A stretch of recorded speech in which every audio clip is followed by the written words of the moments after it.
സ്തുതിയായിരിക്കട്ടെ. ഒന്നും കേട്ടില്ല അച്ഛൻ. ഈശോ മിശിഹായ്ക്ക് സ്തുതിയായിരിക്കട്ടെ. ഏറെ സന്തോഷം. അച്ഛൻ പറഞ്ഞതുപോലെ എൻ്റെ പേര് ഫാദർ ജോസ് മുട്ടത്താൻ. ഞാൻ എറണാകുളം ജില്ലയിലെ പെരുമ്പാവൂർ നാട്ടുകാരനാണ്. കുറച്ച് പേരെങ്കിലും ഇവിടെ പെരുമ്പാവൂരുകാരുണ്ടെന്ന് വിചാരിക്കുന്നു. ആരെങ്കിലും ഉണ്ടോ പെരുമ്പാവൂർ നാട്ടുകാർ? കുറച്ച് കൈ പൊങ്ങിയുണ്ട്. ഏറെ സന്തോഷമുണ്ട്. ഞാനിപ്പോൾ ജോബി അച്ഛൻ്റെ കൂടെ വയനാട് ജില്ലയിലുള്ള ഞങ്ങളുടെ ആശ്രമത്തെ ധ്യാന കേന്ദ്രത്തിൽ സേവനം ചെയ്തു വരികയാണ്. ഈ 2 ദിവസം നമുക്കിവിടെ ഒരുമിച്ച് ഉണ്ടാകാം, പ്രാർത്ഥിക്കാം. തമ്പുരാൻ്റെ അനുഗ്രഹം എന്നും ഉണ്ടാകട്ടെ എന്ന് നമുക്ക് പ്രാർത്ഥിക്കാം. സമയം വളരെ പരിമിതമായതുകൊണ്ട് അച്ഛൻ കൂടുതൽ വിശേഷത്തിലേക്ക് പോകുന്നില്ല. നമുക്ക് ഇനിയുള്ള ദിവസങ്ങളിൽ കൂടുതൽ കേൾക്കുവാനും പ്രാർത്ഥിക്കുവാനും ഒക്കെ സമയം കിട്ടും, അറിയുവാനും ഒക്കെ സമയം കിട്ടാൻ നമുക്ക് പരമാവധി ഉപയോഗപ്പെടുത്താം. ഞങ്ങൾ കഴിഞ്ഞ തിങ്കളാഴ്ച ഇവിടെ വന്നു. നല്ല അനുഭവമായിരുന്നു. ഈ 2-3 ദിവസങ്ങളിൽ നിങ്ങളുടെ വികാരിച്ച് ഞങ്ങളെ ഏറ്റവും സ്നേഹത്തോടെ പരിപാലിച്ചു. ഇവിടെയുള്ള വോളണ്ടിയേഴ്സ്, നേതൃത്വം നടക്കുന്നവരൊക്കെ വളരെ മനോഹരമായ രീതിയിൽ വളരെ സ്നേഹത്തോടെ ഞങ്ങളോട് പെരുമാറി, ഞങ്ങളെ സ്നേഹിച്ചു. അതുകൊണ്ട് തന്നെ യാതൊരു ക്ഷീണവുമില്ല. എന്നിരുന്നാലും എനിക്ക് 2 ദിവസം 2 വ്യത്യസ്തമായ അനുഭവം ഉണ്ടായി. കഴിഞ്ഞ ചൊവ്വാഴ്ചയും ഇന്ന് രാവിലെയും വ്യത്യസ്തമായ അനുഭവമായിരുന്നു. എന്നെ ഏറെ ചിന്തിപ്പിച്ചു ആ അനുഭവങ്ങൾ. എന്താണെന്ന് അച്ഛൻ പറയാം. അത് പറഞ്ഞുകൊണ്ട് തന്നെ നമ്മുടെ വചന പ്രഘോഷണത്തിലേക്ക് നമുക്ക് പ്രവേശിക്കാം. ഇന്ന് രാവിലെ ഞാൻ ഏകദേശം 5 മണിക്ക് എഴുന്നേറ്റു. ഇന്നലെ വൈകുന്നേരം നേരത്തെ കിടന്ന് ഉറങ്ങിയത് കൊണ്ട് രാവിലെ തന്നെ എഴുന്നേറ്റതായിരിക്കും. എന്തുമാകട്ടെ 5 മണിക്ക് കിടന്ന് എഴുന്നേറ്റു. അല്പം ഫ്രഷായതിനു ശേഷം ഞാൻ ജപമാല കയ്യിലെടുത്ത് പ്രാർത്ഥിച്ചു. അതിനുശേഷം ഞാൻ ഇന്ന് പങ്കുവാൻ ഉദ്ദേശിക്കുന്ന വചനഭാഗം ഒന്ന് ധ്യാനിച്ചു. ആ വചനഭാഗം ഇതായിരുന്നു. യോഹന്നാന്റെ ലേഖനത്തിലെ 1-ാമത്തെ ലേഖനത്തില് 4-ാമത്തെ അധ്യായത്തില് 7 മുതൽ 11 വരെയുള്ള തിരുവചനമാണ് അച്ഛൻ ധ്യാനിച്ചത്, പ്രാർത്ഥിച്ചത്. യോഹന്നാൻ 4-ാമത്തെ അധ്യായം 7 മുതൽ 11 വരെയുള്ള തിരുവചനം അച്ഛൻ വായിക്കാം. പ്രിയപ്പെട്ടവരെ, നമുക്ക് പരസ്പരം സ്നേഹിക്കാം. എന്തെന്നാൽ സ്നേഹം ദൈവത്തിൽ നിന്നുള്ളതാണ്. സ്നേഹിക്കുന്ന ഏവനും ദൈവത്തിൽ നിന്ന് ജനിച്ചവനാണ്. അവൻ ദൈവത്തെ അറിയുകയും ചെയ്യുന്നു. സ്നേഹിക്കാത്തവൻ ദൈവത്തെ അറിഞ്ഞിട്ടില്ല, കാരണം ദൈവം സ്നേഹമാണ്. തന്റെ ഏകപുത്രൻ വഴി നാം ജീവിക്കേണ്ടതിനായി ദൈവം അവനെ ലോകത്തിലേക്ക് അയച്ചു. അങ്ങനെ ദൈവത്തിന്റെ സ്നേഹം നമ്മുടെ ഇടയിൽ വെളിപ്പെട്ടിരിക്കുന്നു. നാം ദൈവത്തെ സ്നേഹിച്ചു എന്നതിലല്ല, അവിടുന്ന് നമ്മെ സ്നേഹിക്കുകയും നമ്മുടെ പാപങ്ങൾക്ക് പരിഹാര ബലിയായി സ്വപുത്രനെ അയക്കുകയും ചെയ്തു എന്നതിലാണ് സ്നേഹം. പ്രിയപ്പെട്ടവരെ, ദൈവം നമ്മെ ഇപ്രകാരം സ്നേഹിച്ചെങ്കിൽ നാം പരസ്പരം സ്നേഹിക്കുവാൻ കടപ്പെട്ടിരിക്കുന്നു. ഈ വചനഭാവം ധ്യാനിച്ചുകൊണ്ട് ഞാൻ ഈശോയോട് ചോദിച്ചു, ഈശോയെ, ഇന്ന് നിന്റെ സ്നേഹത്തെക്കുറിച്ച് ഞാൻ പങ്കുവയ്ക്കാൻ ആഗ്രഹിക്കുകയാണ്. ഞാൻ എന്താണ് നിന്റെ പ്രിയപ്പെട്ട മക്കളോട് പങ്കുവയ്ക്കേണ്ടത് എന്ന് ചോദിച്ചു. അപ്പോൾ ഈ ബൈബിൾ തന്നെ എന്റെ മുമ്പിലിരിക്കുന്നത്. യേശു എന്നോട് പറഞ്ഞത്, മകനെ, ഈ ബൈബിളിലെ ആശയങ്ങൾ മുഴുവൻ ഒരു മിക്സിയിലിട്ട് അടിച്ച് അതിന്റെ ജ്യൂസ് എടുത്ത് അതിന്റെ എസൻസ് പുറത്തേക്ക് എടുത്താൽ എന്താ നിനക്ക് കിട്ടുക എന്ന് ചോദിച്ചു. ഈ ബൈബിളിലുള്ള പല ഭാഗങ്ങള് സ്നേഹത്തെക്കുറിച്ച് പറയുന്നുണ്ട്, സഹനത്തെക്കുറിച്ച് പറയുന്നുണ്ട്, ക്ഷമയെക്കുറിച്ച് പറയുന്നുണ്ട്, ഇല്ലാമതിനെ കുറിച്ച് പറയുന്നുണ്ട്, പരിപാലനയെ കുറിച്ച് പറയുന്നുണ്ട്, കരുതലിനെ കുറിച്ച് പറയുന്നുണ്ട്, സൗഖ്യത്തെക്കുറിച്ച് പറയുന്നുണ്ട്. അങ്ങനെ 100 കാര്യങ്ങൾ ഈ ബൈബിളിൽ പറയുന്നുണ്ടെങ്കിലും ഇതെല്ലാം, ഈ ആശയങ്ങളെല്ലാം ഒരുമിച്ച് കൂട്ടി അതിന്റെ എസൻസ് എടുക്കുകയാണെങ്കിൽ, പ്രിയപ്പെട്ട മകനെ ജോസച്ച, നിനക്ക് എന്താ ആശയ കിട്ടുക എന്ന് ചോദിച്ചു. അപ്പോൾ എനിക്ക് തോന്നി ഈശോന് പറഞ്ഞത് അത് മറ്റൊന്നുമല്ല, അതിന്റെ എസൻസ് എന്തായിരിക്കും? സ്നേഹം. സ്നേഹം. ഈ ഹാളിന്റെ തൊട്ട് പുറകിലായിട്ട് നിങ്ങൾ കയറി വരുമ്പോൾ വചനം എഴുതി വെച്ചിട്ടുണ്ട്, to love God is greater than to know him. ഇന്നലെ വൈകുന്നേരം ഞാനിവിടെ വന്നപ്പോൾ തിരിച്ചു പോയപ്പോൾ എന്നെ ഒത്തിരി സ്പർശിച്ചു വചനവും. നീ പറയാൻ പോകുന്ന കാര്യം ആ ഹാളിന്റെ മുന്നത്തിന് എഴുതി വെച്ചിട്ടുണ്ട്. പലരും കാണാത്ത, കേൾക്കാത്ത, വായിക്കാത്ത വചനം നീ അവിടെ പറയുക. To love God is greater than to know him. പ്രിയപ്പെട്ടവരെ, നമ്മളൊക്കെ ആഗ്രഹിക്കുക ദൈവത്തെക്കുറിച്ച് അറിയുവാൻ ആഗ്രഹിക്കുക. എന്നാൽ അറിയുക മാത്രം പോരാ, മറിച്ച് അറിഞ്ഞ ദൈവത്തെ നീ സ്നേഹിക്കണം. നിന്റെ ജീവിതം സ്നേഹമായി മാറണം. കാരണം ദൈവം സ്നേഹമാണ്. സ്നേഹിക്കാത്തവൻ ദൈവത്തെ അറിഞ്ഞിട്ടില്ല എന്ന വചനം പറയുന്നത്. സ്നേഹിക്കാത്തവൻ ദൈവത്തെ അറിഞ്ഞിട്ടില്ല. സ്നേഹിക്കാത്ത മക്കൾ ദൈവത്തിന്റെ പുത്രനല്ല, പുത്രിയല്ല എന്ന് വചനം പറയുക. അങ്ങനെയെങ്കിൽ നമ്മൾ ചിന്തിക്കണം, നീ സ്നേഹിക്കാത്ത മകനല്ലെങ്കിൽ, ദൈവത്തിന്റെ പുത്രി അല്ലെങ്കിൽ പുത്രനല്ലെങ്കിൽ, പിന്നെ നീ ആരുടെ പുത്രനാ, പുത്രിയ? നമുക്കറിയാം, 2 ചോയ്സേ ഉള്ളൂ. ഒന്ന് ദൈവത്തിന്റെ, മറ്റൊന്ന് നമ്മളൊരിക്കലും പിശാചിന്റെ മക്കളല്ല, നമ്മുടെ ദൈവത്തിന്റെ പുത്രനും പുത്രിയുമാണ്. ഈ പുത്രത്തിൽ നമുക്ക് ധ്യാനിക്കാം. അപ്പൊ നമ്മളുടെ കടമ സ്നേഹിക്കുക എന്നുള്ളതാണ്. ഈ വചനം മുഴുവനും, ഈ ബൈബിൾ മുഴുവൻ നമ്മോട് ആവശ്യപ്പെടുന്നത്, മക്കളെ നിങ്ങൾ സ്നേഹിക്കുക, ഞാൻ സ്നേഹമായിരുന്നത് പോലെ നിങ്ങൾ സ്നേഹിക്കുക എന്നാണ് വചനം പറയുന്നതെങ്കിൽ, പ്രിയപ്പെട്ടവര്, ഈ ദിവസങ്ങൾ നമ്മുടെ ധ്യാനത്തില് ഈ ദൈവത്തിന്റെ സ്നേഹത്തിൽ നിറയുവാനും, ദൈവ സ്നേഹമായിരുന്നത് പോലെ നമ്മുടെ കുടുംബങ്ങളില്, നമ്മൾ ജീവിക്കുന്ന ജീവിത സാഹചര്യങ്ങളില്, നമ്മുടെ സമൂഹത്തില് ഒരു സ്നേഹത്തിന്റെ സാക്ഷ്യമായി മാറുവാൻ, അങ്ങനെ മറ്റൊരു ക്രിസ്തുവായി തീരുവാൻ, പൗലോസ്ലീഹായെ പോലെ നമുക്ക് പറയുവാൻ, ഇനി മുതൽ ജീവിതം ക്രിസ്തുവും മരണവും നേട്ടവുമാണെന്ന് പറയുവാൻ നമുക്ക് സാധിക്കണം. അതിന് ഈ ധ്യാനത്തിന്റെ ചിന്തകള്, നമ്മൾ ശ്രമിക്കുന്ന വചനഭാഗങ്ങള് നമ്മെ ശക്തിപ്പെടുത്തട്ടെ എന്ന അച്ഛനാത്മയെ പ്രാർത്ഥിക്കുകയാ. ഇനി വീണ്ടും അച്ഛനുണ്ടായിരുന്ന മറ്റൊരു അനുഭവം, കഴിഞ്ഞ ചൊവ്വാഴ്ച ഞാൻ കിടക്കുവാനായിട്ട് പോയി. ഞാൻ കിടന്നു. ഞാൻ ജോബേച്ചിന് ഒരു മുറിയിലാണ് കിടന്നത്. എനിക്ക് ഉറക്കം വരുന്നില്ല. കുറെ നേരം ഇങ്ങനെ കിടന്നു, കട്ടിലിൽ കിടന്ന് അങ്ങോട്ട് തിരിഞ്ഞു കിടന്ന് ഇങ്ങോട്ട് തിരിഞ്ഞു കിടന്ന്, ഒന്നും കിട്ടുന്നില്ല. നേരം 2 മണിയായി, വെളുപ്പിന് 2 മണി. എനിക്ക് ഉറക്കം വരുന്നില്ല. പക്ഷെ എനിക്ക് തോന്നി നാട്ടിൽ നിന്ന് പോകുന്നത് കൊണ്ടുള്ള വിഷമമൊക്കെ ആയിരിക്കും, അതല്ലെങ്കിൽ സമയത്തിന്റെ വ്യത്യാസമൊക്കെ ആയിരിക്കാം. ഞാൻ അങ്ങനെ കിടന്നു. 2 മണിയായപ്പോൾ ഞാൻ പതുക്കെ എഴുന്നേറ്റു. എന്നിട്ട് ജോബിച്ചന്റെ ശല്യം ഉണ്ടാകാതെ ലൈറ്റ് ഒന്ന് ഓൺ ചെയ്ത് എന്റെ മേശപ്പുറത്ത് വന്നിരുന്നു. ഞാൻ ചോദിച്ചു, എന്താണ് എന്റെ ജീവിതം സംഭവിക്കുന്നത്? എന്താ എനിക്ക് ഉറക്കം വരാൻ പറ്റാത്തത്? എനിക്ക് 100 ചോദ്യങ്ങൾ എന്റെ മനസ്സിലേക്ക് കടന്നു വന്നു. എന്തുകൊണ്ട് നിനക്ക് ഉറങ്ങാൻ പറ്റുന്നില്ല? 100 ചോദ്യങ്ങൾ. അപ്പോഴും എന്റെ മനസ്സിലുണ്ട്, ദൈവമേ, നിന്റെ സ്നേഹത്തെക്കുറിച്ച് ഞാൻ പറയാൻ ആഗ്രഹിക്കുക. എന്താണ് ഞാൻ പറയേണ്ടത്? കാരണം നമുക്ക് പ്രസംഗിക്കാൻ എളുപ്പമാണ്, പക്ഷെ ആ ദൈവത്തെ അറിഞ്ഞ് അനുഭവിച്ച് പ്രസംഗിക്കുമ്പോൾ ഒത്തിരി വ്യത്യാസമുണ്ട്. അതുകൊണ്ടല്ലേ അമ്മയുടെ സ്ഥാനം ഒത്തിരി വ്യത്യാസം വരുന്നത്. കാരണം ഒരമ്മ തന്റെ ഉദരത്തിലുള്ള കുട്ടിയെ സ്നേഹിച്ച് പരിപാലിച്ച് അവസാനം ആ കുട്ടിക്ക് ജന്മം കൊടുക്കുമ്പോൾ അമ്മയുടെ അനുഭവം മറ്റാർക്കും അനുഭവിക്കാൻ സാധിക്കുകയില്ല. പ്രസവിച്ച അമ്മയ്ക്ക് മാത്രമേ അനുഭവിക്കാൻ സാധിക്കുകയുള്ളൂ. ശരിയല്ലേ? അതെ. അമ്മയുടെ വേദന, അമ്മയുടെ സന്തോഷം ആർക്കും വിവരിക്കാൻ സാധിക്കുകയില്ല.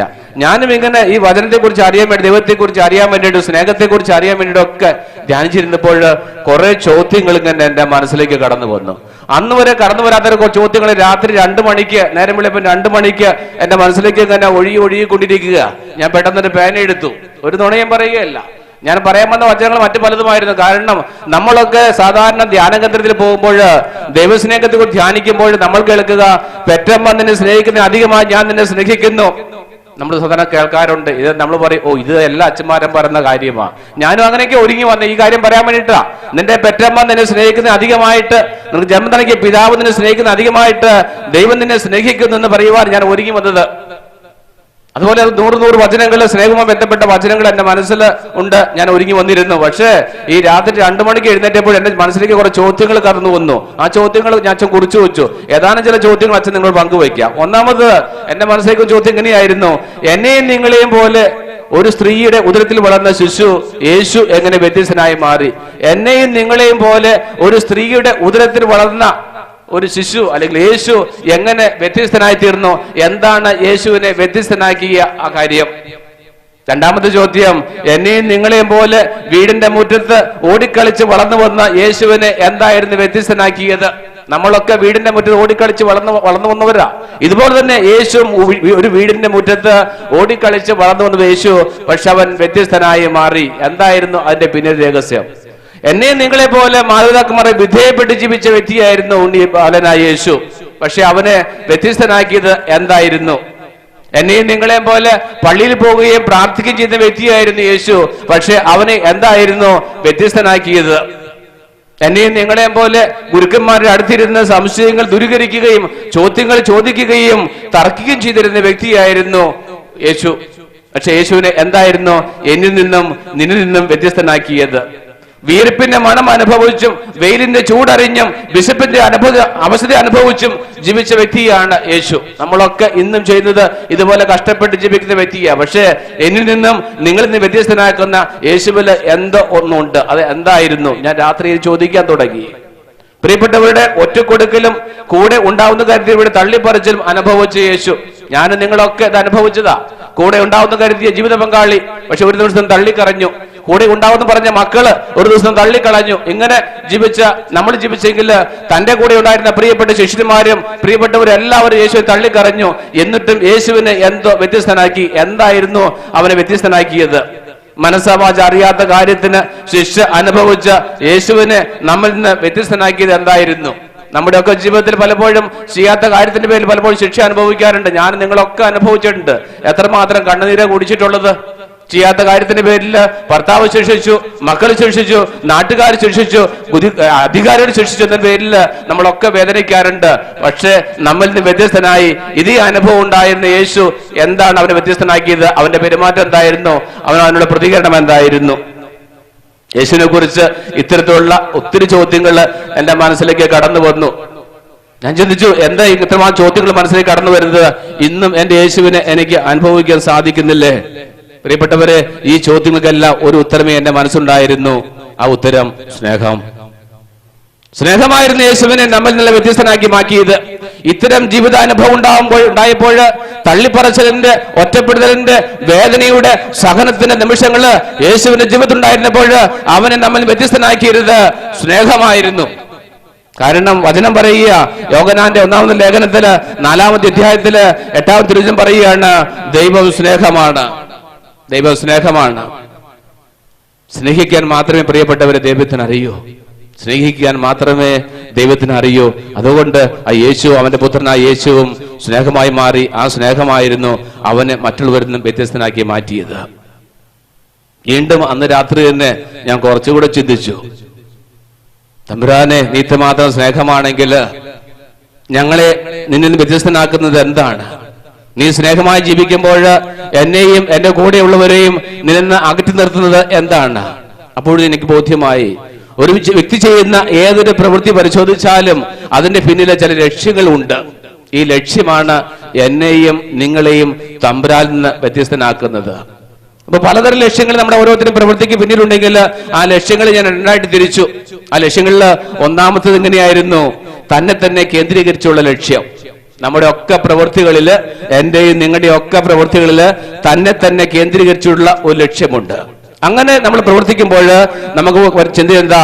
തന്റെ തന്നെ സന്തോഷം, എന്റെ തന്നെ സന്തോഷം, എന്റെ തന്നെ നേട്ടം, എന്റെ കുടുംബത്തിന്റെ നേട്ടം, എന്റെ മക്കളുടെ നേട്ടം, എന്റെ ജീവിത പങ്കാളിയുടെ നേട്ടം, എന്റെ സ്ഥാപനത്തിന്റെ നേട്ടം, എന്റെ ബന്ധുമിത്രാദികളുടെ നേട്ടം, എന്റെ സമൂഹത്തിന്റെ നേട്ടം. ഞാൻ ഞാൻ ഞാൻ എന്ന ചിന്ത ശക്തമായി വരുന്നു. എന്നെ തന്നെ കേന്ദ്രീകരിച്ചുള്ള ഒരു ജീവിതം. ഇതിന്റെ പിന്നില് വലിയ ഒരു അപകടം കാത്തിരിക്കുന്നുണ്ട്. നീ എപ്പോഴൊക്കെ നിന്റെ ജീവിതത്തില് ഞാൻ ഞാൻ ഞാൻ എന്ന് ചിന്തിച്ച് പ്രവർത്തിക്കുന്നുവോ, മറ്റുള്ളവരെ പ്രേരിപ്പിക്കുന്നുവോ, അവിടെയൊക്കെ വല്ലാത്തൊരു അപകടം പതിയിരിപ്പുണ്ട്. കാരണം അത് പിശാചിന്റെ പ്രവർത്തനമാണ്. എനിക്ക് വളർന്നാൽ മാത്രം മതി, എന്റെ ജീവിത പങ്കാളി വളരേണ്ട ആവശ്യമില്ല, എന്റെ മക്കൾ വളരേണ്ട ആവശ്യമില്ല, എനിക്ക് വളർന്നാൽ മാത്രം മതി. അതല്ലെങ്കിൽ ഞാനും എന്റെ കുടുംബവും മാത്രം വളർന്നാൽ മതി, എന്റെ അയൽവക്കക്കാരൻ വളരേണ്ട ആവശ്യമില്ല, എന്റെ ഇടവകയിലുള്ള മറ്റുള്ളവർ വളരേണ്ട ആവശ്യമില്ല, എന്റെ സമൂഹത്തിലുള്ള ആരും വളരേണ്ട ആവശ്യമില്ല എന്ന് ചിന്തിച്ചാൽ അതിന് പിന്നെ വലിയ അപകടമുണ്ട്. അത് പിശാചിന്റെ പ്രവർത്തനമാണ്, തമ്പുരാന്റെ പ്രവർത്തനമല്ല. ഇതാണ് നമ്മുടെയൊക്കെ ഈ പ്രവർത്തനത്തിന്റെ ഒരു ലക്ഷ്യം. എന്നാൽ രണ്ടാമത്തെ ഒരു ലക്ഷ്യമുണ്ട്. തന്നെ പോലെ തന്നെ അയൽക്കാരനെയും അല്ലെങ്കിൽ അവരനെയും കേന്ദ്രീകരിച്ചുള്ള ഒരു ലക്ഷ്യം, പ്രവർത്തനം. തന്നെ പോലെ തന്നെ തന്റെ അയൽവക്കക്കാരനെയും അല്ലെങ്കിൽ അവരനെയും കേന്ദ്രീകരിച്ചുള്ള ഒരു ലക്ഷ്യം. അങ്ങനെ വരുമ്പോൾ ആ പ്രവർത്തനം ചില പ്രത്യേകതകളുണ്ട്. ഒന്ന്, ഞാനും എന്റെ കുടുംബവും സന്തോഷിക്കുന്നതോടൊപ്പം തന്നെ എന്റെ അയൽക്കാരന്റെ കുടുംബവും സന്തോഷിക്കണം. അങ്ങനെയുണ്ട്. ഞാനും എന്റെ കുടുംബവും സന്തോഷിക്കുന്നതോടൊപ്പം തന്നെ എന്റെ അയൽവക്കക്കാരന്റെ കുടുംബവും സന്തോഷിക്കണം. ഇത് യേശുവിന്റെ വലിയ ആഗ്രഹമാണ്. എന്റെ പ്രിയപ്പെട്ട മക്കളിൽ ഒന്നുപോലും നഷ്ടപ്പെട്ടു പോകരുത് യേശു ആഗ്രഹിക്കുമ്പോൾ. എന്റെ പ്രിയപ്പെട്ട മക്കളിൽ ഒന്നുപോലും വിശന്ന് ദാഹിച്ച് ജീവിക്കാൻ പാടില്ല, ഉള്ളത് പങ്കുവെച്ച് ജീവിക്കണം എന്ന് യേശു ആവശ്യപ്പെടുന്നത്. നമ്മുടെ ഇടയിൽ ഇത്തരം ഒരു മനോഭാവം ഉണ്ടാകുമ്പോൾ ഒത്തിരി മാറ്റങ്ങൾ ഉണ്ടാകും. നീ നിന്റെ കുടുംബത്തിൽ സന്തോഷിക്കുമ്പോൾ പ്രിയപ്പെട്ട സഹോദരി നിന്റെ അയൽവക്കക്കാരുള്ളവരോടെങ്കിലും ഒരു അല്പം അനുതാപത്തിന്റെ ഒരു കണ്ണുനീര്, അനുതാപത്തിന്റെ ഒരു സമീപനം നമുക്കുണ്ടെങ്കിൽ ഒത്തിരി മാറ്റങ്ങൾ സംഭവിക്കും. വീണ്ടും അത്തരത്തിൽ പ്രവർത്തന പ്രത്യേകതയാണ് എന്റെ ആത്മീയ ജീവിതവും വിശ്വാസ ജീവിതവും വളർന്നതോടൊപ്പം മറ്റുള്ളവരുടെയും ജീവിതത്തിലും വിശ്വാസത്തിലും മാറ്റം സംഭവിക്കണം. അവരും എന്നെ പോലെ തന്നെ ആത്മീയ ജീവിതത്തില് വിശ്വാസത്തില് വളരുവാൻ സാധിക്കണം. അതിന് എനിക്ക് കിട്ടിയ അവസരങ്ങളിൽ മറ്റുള്ളവർക്ക് ഞാൻ കൊടുക്കുവാൻ തയ്യാറാകണം. അതിന് ഉദാഹരണം നമ്മളിവിടെ കാണുന്നത്. എനിക്ക് ഏറെ സന്തോഷമുണ്ട്. കേരളത്തിൽ നിന്ന് വന്നിട്ടുള്ള അല്ലെങ്കിൽ നമ്മുടെ ഇന്ത്യയുടെ പല ഭാഗത്ത് നിന്ന് വന്നിട്ടുള്ള ആൾക്കാർ ഇവിടെ ഒരുമിച്ച് കൂടി. ഇത്രയും ആൾക്കാർ, അച്ഛൻ പറഞ്ഞു ഏകദേശം 1000-ഓളം പേര് ഇവിടെ ഉണ്ടാകുമെന്ന് പറഞ്ഞു. ഇന്നലെ രാത്രിയിൽ വൈകുന്നേരം ഞങ്ങൾ ഇവിടെ വന്നപ്പോൾ ഞങ്ങൾക്ക് തോന്നി ഇത്രമാത്രം ജനങ്ങൾ ഇവിടെ വരുമ്പോൾ വലിയ കാര്യമാണല്ലോ. നമുക്കറിയാം ഈ ദിവസങ്ങളിലൊക്കെ അച്ഛൻ പറഞ്ഞു, ഒരു 3-4 മാസമായിട്ട് നിങ്ങളുടെ വികാരച്ചൻ ഇങ്ങനെ നിങ്ങളെ ഒരുമിച്ച് കൂട്ടി ആധ്യാത്മികതയിൽ വളർത്തുവാൻ വേണ്ടിയിട്ട്, വിശ്വാസ ജീവിതത്തിൽ വളർത്തുവാൻ വേണ്ടിയിട്ട്, ദൈവത്തെ കൂടുതൽ അനുഭവിക്കാൻ വേണ്ടിയിട്ട് അവസരം ഒരുക്കി തരികയായിരുന്നു. നമ്മൾ ചിന്തിച്ച്, കാരണം ഇവിടെ വന്ന് കുറച്ച് കസാര പിടിച്ചിട്ടാല് സുഖമായിട്ട് ഇരുന്ന് പോയി അല്ലെങ്കിൽ വന്ന് പോകാന്ന് വിചാരിച്ചു. അല്ല, എനിക്ക് തോന്നി പലപ്പോഴും രാത്രി 1 മണിക്കും 2 മണിക്കും 12 മണിക്കും ഒക്കെ നിങ്ങളുടെ വികാരിച്ചൻ ഇന്ത്യയിലേക്ക് വിളിക്കാറുണ്ട്, ഞങ്ങളുടെ ധ്യാന കേന്ദ്രത്തിലേക്ക്. അച്ഛാ ആ പേപ്പർ അയച്ചതാട്ടെ, ആ പേപ്പർ അയച്ചു കൊടുത്തു. അപ്പൊ പറഞ്ഞു, അച്ഛാ ആ പേപ്പർ പറ്റിയില്ല, വേറെ പേപ്പർ അയച്ചതാട്ടെ, അത് അയച്ചു കൊടുത്തു. അപ്പൊ പറഞ്ഞു, അച്ഛാ അയാളെ കിട്ടിയില്ല, വേറെ ആള്. അങ്ങനെ കുറെ അന്വേഷണങ്ങളില്, കുറെ ചോദ്യങ്ങളില്, കുറെ ഓഫീസ് പെരുമാറ്റങ്ങൾ, എല്ലാം ഫോർമാലിറ്റീസ്. അത് കഴിഞ്ഞ് നമ്മുടെ പാട്ടുകാരന്റെ അവർ പറഞ്ഞു, അവര് തള്ളിക്കളഞ്ഞു പാട്ടുകാരന്റെ പെർമിഷൻ. പിന്നെ അച്ഛൻ പറഞ്ഞു, അച്ഛാ പാട്ടുകാരൻ പെർമിഷൻ കിട്ടിയിട്ടില്ല, വീണ്ടും വേറെ ഫോട്ടോ അയക്കാൻ പറഞ്ഞു. എന്നിട്ട് അങ്ങനെ കഷ്ടപ്പെട്ട് നമ്മുടെ വികാരിച്ചനും ഇവിടെയുള്ള വോളണ്ടിയേഴ്സും എല്ലാം ഒരുക്കി. ഇവിടെ വന്നതിന് ശേഷം നോക്കിക്കേ, ഇന്ത്യയിൽ നിന്ന് അച്ഛന്മാരാണ്, അവരെ പട്ടിണി കിടന്നത് ശരിയില്ലെന്ന് ഓർത്തുകൊണ്ട് അവർക്ക് വേണ്ട സുഭിഷ്ടമായ ഭക്ഷണം എല്ലാം ഒരുക്കുകയാ, എല്ലാം ഒരുക്കുക. ഒരു പക്ഷെ നിങ്ങൾ അറിഞ്ഞു കാണില്ലായിരിക്കും. ഇതൊക്കെ നമ്മൾ എന്താ പറയുക, സാധാരണ ധ്യാന കേന്ദ്രത്തിൽ ചെല്ലുമ്പോഴത്തേക്കും എല്ലാം അവിടെ റെഡി മണിയാ. പക്ഷെ ഇവിടെ അങ്ങനെ റെഡി മണിയല്ല, മണി അടിച്ച ശബ്ദം കേൾക്കുകയില്ല, ഒരു ശബ്ദം കേൾക്കുകയില്ല. ഒത്തിരി പേര് കഷ്ടപ്പെട്ടിട്ടുണ്ട്, അവരെ ദൈവം അനുഗ്രഹിക്കട്ടെ എന്ന് അച്ഛൻ പ്രാർത്ഥിക്കുക. നിങ്ങൾ അവർക്ക് വേണ്ടി പ്രാർത്ഥിക്കണം. നിങ്ങൾക്ക് ഇങ്ങനെ ഇവിടെ വന്നിരുന്ന് വചനം ശ്രമിക്കുവാനും വചനത്തിൽ ആഴപ്പെടുവാനും ദൈവത്തിന്റെ സ്നേഹം നിറയുവാനൊക്കെ അവസരം ലഭിച്ചെങ്കിൽ ആ വ്യക്തികൾ ചിന്തിക്കുകയാണ്, ദൈവമേ നീയാകുന്ന സ്നേഹം, നിന്റെ സ്നേഹം ഞങ്ങൾ അനുഭവിച്ചെങ്കിൽ, ഞങ്ങൾ അനുഭവിച്ച സ്നേഹം മറ്റുള്ള മക്കളും, നിന്നെ അറിയാത്ത മക്കള്, വിശ്വാസത്തിൽ ആഴപ്പെടാത്ത മക്കള്, ആധ്യാത്മിക ആഴപ്പെടാത്ത മക്കൾ അനുഭവിക്കണമെന്ന് ആഗ്രഹിച്ചതുകൊണ്ടാണ് അവർ ഇതിനു വേണ്ടിയിട്ട് മുൻകൈ എടുത്ത് പ്രവർത്തിച്ച് ഇവിടെ ഞങ്ങളെ കൊണ്ടുവന്നത്. ഈ അവസരങ്ങൾ ഒരുക്കരുത്. അപ്പൊ നമുക്ക് അവർക്ക് വേണ്ടി പ്രാർത്ഥിക്കുക, നമുക്കൊക്കെ കടമയുണ്ടെന്ന് വെച്ച് ഓർമ്മപ്പെടുത്തുകയാണ്. ഇന്ന് പറയുകയാണ്, അവരെ കേന്ദ്രീകരിച്ചുള്ള പ്രവർത്തനത്തിൽ ഞാൻ ഉൾക്കൊള്ളുന്ന സമൂഹം വളരുന്നതോടൊപ്പം തന്നെ മറ്റു സമൂഹങ്ങളും വളരണം. ഞാൻ ഉൾക്കൊള്ളുന്ന സമൂഹം വളരുന്നതോടൊപ്പം തന്നെ മറ്റു സമൂഹങ്ങളും വളരണം. അതായത് യേശുവിനെ പോലെ വിശാലമായൊരു കാഴ്ചപ്പാട് നമുക്കുണ്ടാകണം. എന്റെ സമൂഹം വളരണം, ഞാനായിരിക്കുന്ന സമൂഹം വളരണം, മറ്റാരും വളരണ്ട എന്ന ചിന്തയല്ല. യേശു ആരെയും മാറ്റിവെക്കാതെ എല്ലാവരെയും സ്നേഹിച്ചതുപോലെ എന്റെ പ്രിയപ്പെട്ട മക്കളെ ഞാൻ പറയും, നിങ്ങൾ ഇവിടെയുള്ളവർ, പ്രത്യേകിച്ച് മലയാളികളായിട്ട് വന്നിട്ടുള്ള അല്ലെങ്കിൽ ഇന്ത്യക്കാർ ഇവിടെ ഉള്ളവര്, നമ്മൾ ആരെയും മാറ്റി നിർത്താൻ പാടില്ല. എല്ലാവരും നന്മയായിരിക്കും നമ്മുടെ മനസ്സിലുണ്ടാകേണ്ടത്. അത് അവന്റെ കടമയാണ്, അത് അവളുടെ കടമയാണ് പറഞ്ഞുകൊണ്ട് മാറ്റിവെക്കലല്ല. ഇത് ഞങ്ങളുടെ കടമയാണ്, ഞങ്ങളുടെ വിശ്വാസത്തിന്റെ കാര്യമാണ്. ഞങ്ങൾ ഒരുമിച്ച് പ്രവർത്തിക്കും. അത് ആരും ആയിക്കൊള്ളട്ടെ, വിശ്വാസം വളരുവാൻ എന്നെ കൊണ്ട് ചെയ്യാൻ സാധിക്കുന്നതൊക്കെ ഞാൻ ചെയ്യും. ഞാൻ ഒരിക്കലും തളരുകയില്ല. ഈ ചിന്ത ഉണ്ടാകണം. ഞാൻ കണ്ടു, ഇന്നലെ ദിവസങ്ങളിൽ ഒരു ചെറുപ്പക്കാരൻ പറഞ്ഞു, അച്ഛാ ഇന്നലെ ഉച്ചയ്ക്ക് ഇവിടെ വന്നതാ, ഒന്നും കഴിച്ചിട്ടില്ല, വിശന്നിട്ട് പാടില്ല എന്നൊരു ചെറുപ്പക്കാരൻ പറഞ്ഞു. കാരണം അവരോട് വന്ന് തുടക്കെല്ലാം അപ്പം ക്രമീകരണങ്ങളെല്ലാം കഴിഞ്ഞ് വൈകുന്നേരമാണ് ഊണ് കഴിക്കാൻ പോകുന്നത്. അപ്പൊ അവൻ പറയും, അച്ഛാ വിശന്നിട്ട് പാടില്ല, എന്നാലും കുഴപ്പമില്ല അച്ഛാ, ഈശോയ്ക്ക് വേണ്ടിയിട്ടല്ലേ, ഈശോയ്ക്ക് വേണ്ടിയിട്ടല്ലേ. ഈ ചിന്ത നമുക്ക് ഉണ്ടാകാൻ പ്രിയപ്പെട്ടവര്. ഞാൻ ചെയ്യുന്ന ഓരോ കാര്യവും പൗലോസിലേക്ക്, അതുകൊണ്ടാ പൗലോസിലേക്ക് ഒരിക്കലും ക്ഷീണം തോന്നിയില്ല. അപമാനങ്ങളും നിന്ദനങ്ങളും എല്ലാം സഹിക്കേണ്ടി വന്നപ്പോഴും പൗലോസിലേക്ക് ധൈര്യമായി മുന്നോട്ട് പോയി. കാരണം ജീവിതം ക്രിസ്തുവും മരണവും നേട്ടവുമാണെന്ന് പൗലോസിലേക്ക് പൂർണ്ണമായിട്ട് അങ്ങോട്ട് വിശ്വസിച്ചു. അതുകൊണ്ട് എന്ത് വന്നിട്ട് അവൻ തർക്കാൻ സാധിച്ചില്ല. എന്റെ പ്രിയപ്പെട്ട മക്കളോട്, സഹോദരൻ ഞാൻ പറയും, ഇതുപോലെ ഈ ക്രിസ്തു അനുഭവത്തിൽ വളരുമ്പോൾ നമുക്ക് വിശാലമായൊരു ഹൃദയം ഉണ്ടാകണം. വിശാലമായ ഹൃദയം. നമ്മുടെ ഹൃദയം ഏതെങ്കിലും കാരണത്താൽ ചുരുങ്ങിപ്പോയിട്ടുണ്ടെങ്കിൽ ഈശോട് പ്രാർത്ഥിക്കണം, യേശുവേ ഈ ധ്യാനത്തിന്റെ അനുഭവത്തില്, ഞാൻ കേൾക്കുന്ന വചനത്തിന്റെ വെളിച്ചത്തില് ചുരുങ്ങിപ്പോയ എന്റെ ഹൃദയം, പല കാരണങ്ങൾ കൊണ്ട് ചുരുങ്ങിപ്പോയ എന്റെ ഹൃദയം, ആ കാരണത്തിലേക്ക് അച്ഛൻ കടക്കുന്നില്ല. പല കാരണങ്ങൾ കൊണ്ട് പണ്ടൊക്കെ വിശാലമായിരുന്ന എന്റെ ഹൃദയം കല്യാണം കഴിഞ്ഞപ്പോഴത്തേക്കും ഹൃദയം ചുരുങ്ങിപ്പോയി, മക്കളുണ്ടായപ്പോഴത്തേക്കും ഹൃദയം ചുരുങ്ങിപ്പോയി, മരുമക്കൾ വന്നപ്പോഴത്തേക്കും ഹൃദയം ചുരുങ്ങിപ്പോയി, അല്ലേ? പണ്ടൊക്കെ വിശാലമായ ഹൃദയത്തോട് ജീവിച്ച ഒരു അമ്മച്ചി, വലിയമ്മച്ചി, മരുമകൾ വീട്ടിലേക്ക് വന്നു കഴിയുമ്പോഴത്തേക്കും പല അനുഭവത്തിന്റെ പേരിൽ ആ അമ്മച്ചിയുടെ ഹൃദയം ചുങ്ങിപ്പോയി. ഇപ്പൊ സ്നേഹവും ഇല്ല, കുമ്പസാരവും ഇല്ല, കുർബാനയില്ല. എന്ത് കുമ്പസാരാച്ച, എന്തിനാ പള്ളി പോണേച്ച? ഇവളുടെ തിരുമുഖം കാണാൻ വേണ്ടിയില്ലേ പള്ളിയിലേക്ക് പോണേ? അമ്മച്ചിയുടെ മനസ്സ് ചുരുങ്ങിപ്പോകുന്നു, അപ്പച്ചന്റെ മനസ്സ് ചുരുങ്ങിപ്പോകുന്നു, മകന്റെ മനസ്സ് ചുരുങ്ങിപ്പോകുന്നു. എന്തുമായിക്കൊള്ളട്ടെ, നമുക്ക് നമ്മുടെ മനസ്സ്, നമ്മുടെ ഹൃദയം ഒന്ന് വിശാലമാക്കാൻ പരിശ്രമിക്കാം. അതുവഴി നമ്മൾ ഈ അന്യനാട്ടിൽ ജീവിക്കുമ്പോൾ പ്രിയപ്പെട്ടവർ നാം പറയാൻ സാധിക്കണം, ദാ പോകുന്ന മറ്റൊരു ക്രിസ്തു. മദർ തെരേസയെ നോക്കിക്കൊണ്ട് പറഞ്ഞു, നിങ്ങൾ ജീവിക്കുന്ന ദൈവമാണെന്ന് ആരോ ചോദിച്ചു എന്ന് പറഞ്ഞപ്പോൾ നമ്മളെ കണ്ടുകൊണ്ട് പറയണം, ദാ പോകുന്ന മറ്റൊരു ക്രിസ്തു. ചേട്ടാ നീ ക്രിസ്ത്യാനിയാണോ എന്ന് ആരെങ്കിലും നമ്മുടെ പ്രവൃത്തി കണ്ടുകൊണ്ട് ചോദിക്കണം. ഞാൻ അഭിമാനത്തോട് പറഞ്ഞവളോട്ടെ, സന്തോഷത്തിൽ പറയുക, ചിലപ്പോഴൊക്കെ ബസ്സിൽ യാത്ര ചെയ്യുമ്പോൾ കൂടെ യാത്ര ചെയ്യുന്ന ചേട്ടൻ സീറ്റിലേക്ക് ചേട്ടൻ ചോദിക്കും, അച്ഛനാണോ, അച്ഛനാണോ? അടുത്തിരിക്കുന്ന ചേട്ടൻ നമ്മൾ ലേബലൊന്നും എഴുതി വെച്ചിട്ടില്ല, ഞാൻ വൈദികനാണ്, ജോസ് മുട്ടത്തൻ അച്ഛനാണെന്ന് എഴുതി വെച്ചിട്ടില്ല. പക്ഷേ എന്തോ നമ്മുടെ പെരുമാറ്റമോ സംസാരമോ കണ്ടു കഴിയുമ്പോഴത്തേക്കും ആ കൂടെ ഇരിക്കുന്ന സഹയാത്രിയും ചോദിക്കുകയാണ്, അച്ഛനാണോ? ആ അതെ. എന്ത് ചോദിച്ച്? അല്ല, ചുമ്മാ ചോദിച്ചതാ. ഇതാര് പറഞ്ഞിട്ടാ? നമ്മുടെ പ്രവർത്തനം കാണുമ്പോൾ മറ്റൊരു ചോദിക്കണം, അവർ തിരിച്ചറിയാൻ സാധിക്കണം. പ്രിയപ്പെട്ടവരെ, ക്രിസ്തുവിന് തിരിച്ചറിഞ്ഞത് അങ്ങനെയാ.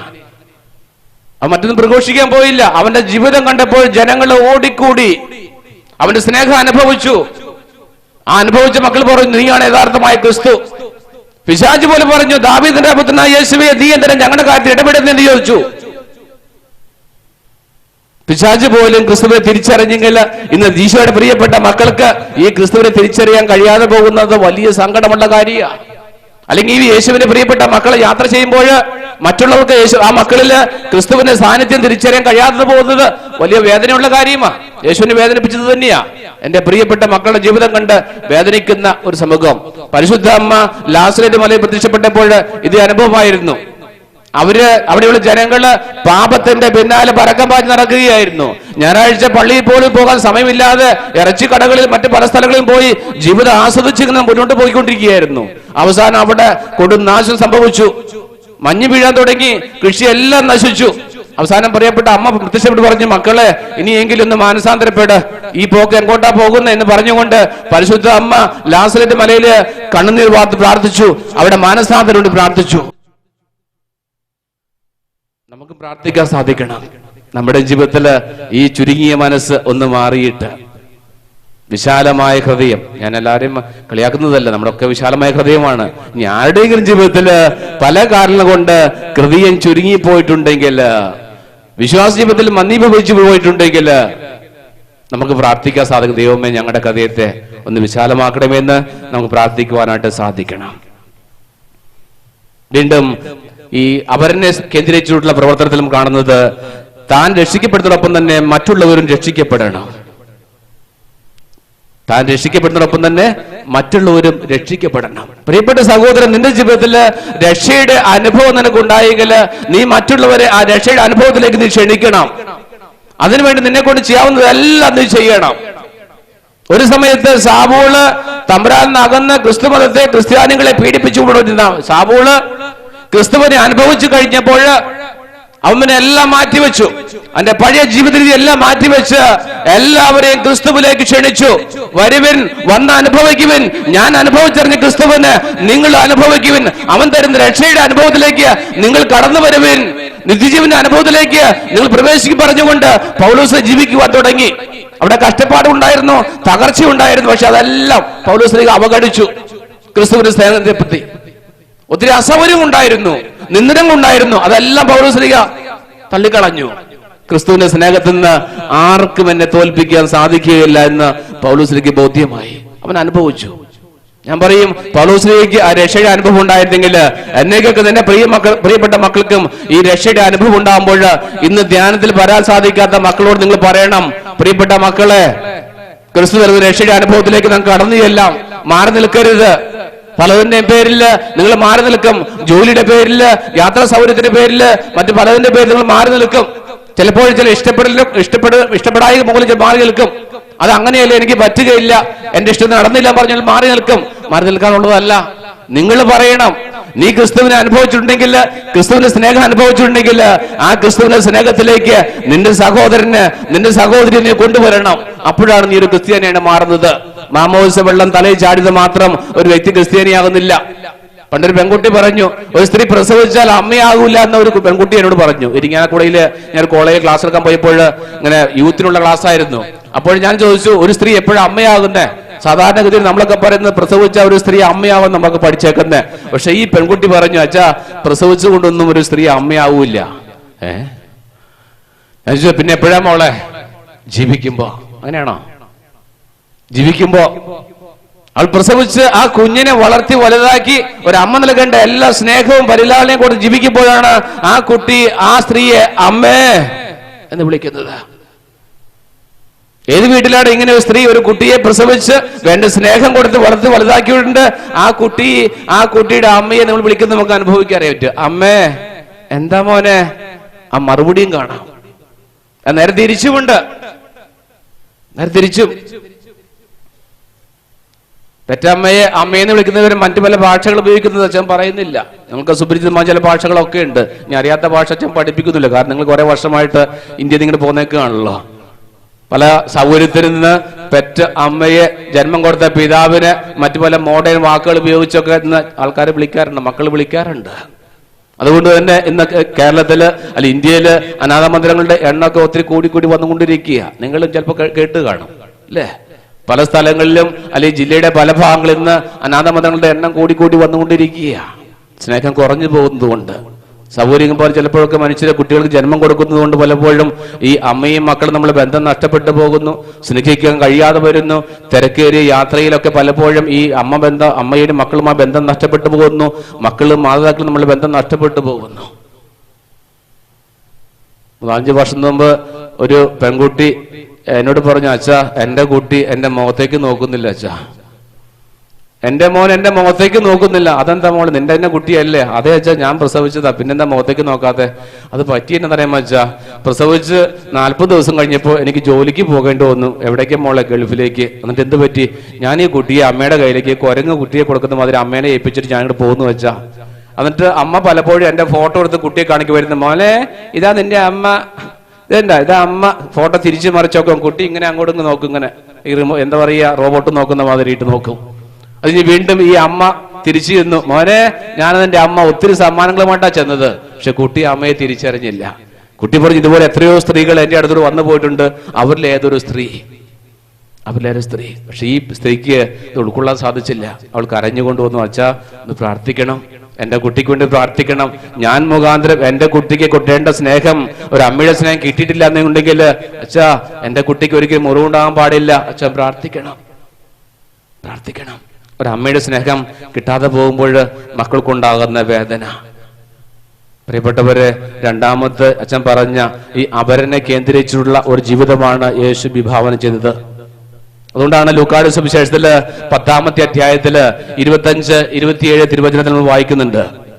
ലൂക്കായുടെ സുവിശേഷം 10-ാമത്തെ അധ്യായം 25-27 തിരുവചനം ശ്രമിക്കുമ്പോൾ നമുക്ക് കാണാൻ സാധിക്കുന്നുണ്ട്. ഒരു നിയമജ്ഞൻ വന്ന് യേശു ചോദിക്കുകയാണ്, ഗുരുവേ, നിത്യജീവനെ അവകാശമാക്കുവാൻ ഞാൻ എന്തു ചെയ്യണം?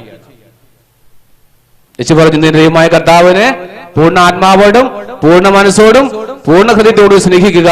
നിന്നെ പോലെ തന്നെ നിന്റെ അയൽവക്കക്കാരനെയും നീ സ്നേഹിക്കുക. പ്രിയപ്പെട്ടവരെ, യേശു ആഗ്രഹിക്കുന്നത് ഞാൻ നിങ്ങളെ സ്നേഹിച്ചതുപോലെ നിങ്ങളും മറ്റുള്ളവരെ സ്നേഹിക്കണം എന്ന് ഓർമ്മപ്പെടുത്താൻ വേണ്ടിയിട്ടാ ഈ വചനം എല്ലാം നമ്മെ ശക്തിപ്പെടുത്തുന്നത്, അച്ഛനെ ഓർമ്മപ്പെടുത്തുന്നത്. നിന്നെ പോലെ തന്നെ നിന്റെ അയൽവക്കക്കാരനെ സ്നേഹിച്ചാല് നിത്യജീവൻ അവകാശമാക്കാൻ സാധിക്കും. പലപ്പോഴും നമ്മളെ കാണപ്പെടുന്ന സഹോദരനെ സ്നേഹിക്കാതെ ഞാൻ ദൈവത്തെ സ്നേഹിക്കുന്നു പറഞ്ഞിരുന്നെങ്കിൽ അവൻ കള്ളം പറയുകയാണെന്ന വചനം പറയുന്നത്. കാണപ്പെടുന്ന സഹോദരനെ സ്നേഹിക്കാതെ, സഹോദരി സ്നേഹിക്കാതെ ഞാൻ ദൈവത്തെ സ്നേഹിച്ചു എന്ന് ഒരിക്കലും പറഞ്ഞാല് അവൻ നുണ പറയുന്നു. കാരണം കാണപ്പെടുന്ന സഹോദരനെ സ്നേഹിക്കാത്തവന് കാണപ്പെടാത്ത ദൈവത്തെ സ്നേഹിക്കുവാൻ സാധിക്കുകയില്ല.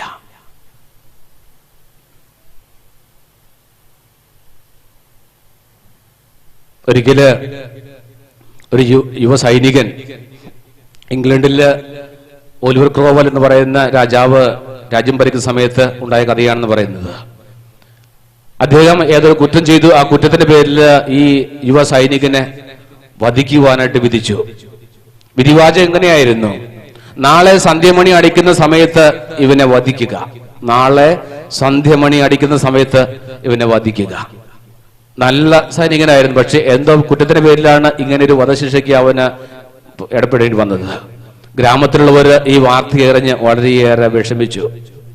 അവനുമായി വിവാഹം നിശ്ചയിച്ചു തരുന്ന പെൺകുട്ടി സങ്കടം സഹിക്കാൻ വയ്യാതെ വീട്ടിൽ നിന്നിറങ്ങി ഓടി രാജസ്ഥാനത്തിലേക്ക് ഓടുകയാണ്. ഓടിയും നടന്നും വിഷമിച്ച് അവൾ അവിടെ ചെന്നപ്പോഴത്തേക്കും സമയം വൈകിയിരുന്നു. അവൾക്ക് മനസ്സിലായി, ഈ രാജാവിനെ കാണാൻ പോയാല് പലപ്പോഴും മണി അടിച്ചു കഴിയും. അതുകൊണ്ട് രാജകൊട്ടാരത്തിലേക്ക് ഓടാതെ അവൾ ദേവാലയത്തിലേക്ക് ഓടി. അവിടെ ചെന്നപ്പോഴത്തേക്കും സമയം വൈകിക്കൊണ്ടിരിക്കുകയാണ്. മണിയടിക്കാൻ സമയമായി. ഈ പെൺകുട്ടി മണിമാണിയുടെ മുകളിലേക്ക് ഇങ്ങനെ വലിഞ്ഞു കയറി. മുകളിൽ ചെന്ന് അവള് മണിമാണി മുകളിൽ ചെന്നിട്ട് മണിയുടെ നാവിൽ ഇങ്ങനെ കെട്ടിപ്പിടിച്ചു. കേൾവി കുറവായിരുന്ന കപ്പ്യാർ വന്നിട്ട് പതിവ് പോലെ സന്ധ്യാമണി അടിച്ചു. ഈ പെൺകുട്ടി 2 കൈകൊണ്ടും മണിയുടെ നാവിനെ ഇങ്ങനെ മുറുക്കെ പിടിച്ചു. ശക്തിയായ കപ്പിയാര് മണിയടിച്ചു. ഓരോ പ്രാവശ്യം മണിയടിക്കുമ്പോഴും ഈ പെൺകുട്ടി കൈ പോയിട്ട് മണിയുടെ ഇരുവശത്തും ഇങ്ങനെ അടിച്ചുകൊണ്ടിരുന്നു. കൈ ചതയാൻ തുടങ്ങി. കപ്പിയാര് മണിയടിച്ച് വീട്ടിലേക്ക് പോയി. മണിയടിക്കേണ്ട സമയമായി. മണിയുടെ ശബ്ദം കേട്ടിട്ട് വേണം ഇവനെ വധിക്കുവാനായിട്ട്. വിധി നടപ്പാക്കേണ്ട ആൾക്കാർ ഇങ്ങനെ കാത്തിരിക്കുക. മണിയുടെ ശബ്ദം കേൾക്കുന്നില്ല. എന്താ പറ്റി എന്നറിയാൻ വേണ്ടിയിട്ട് അവരൊക്കെ ഇങ്ങനെ വിഷമിച്ചിരിക്കുകയാ, അന്വേഷിച്ചുകൊണ്ടിരിക്കുകയാ.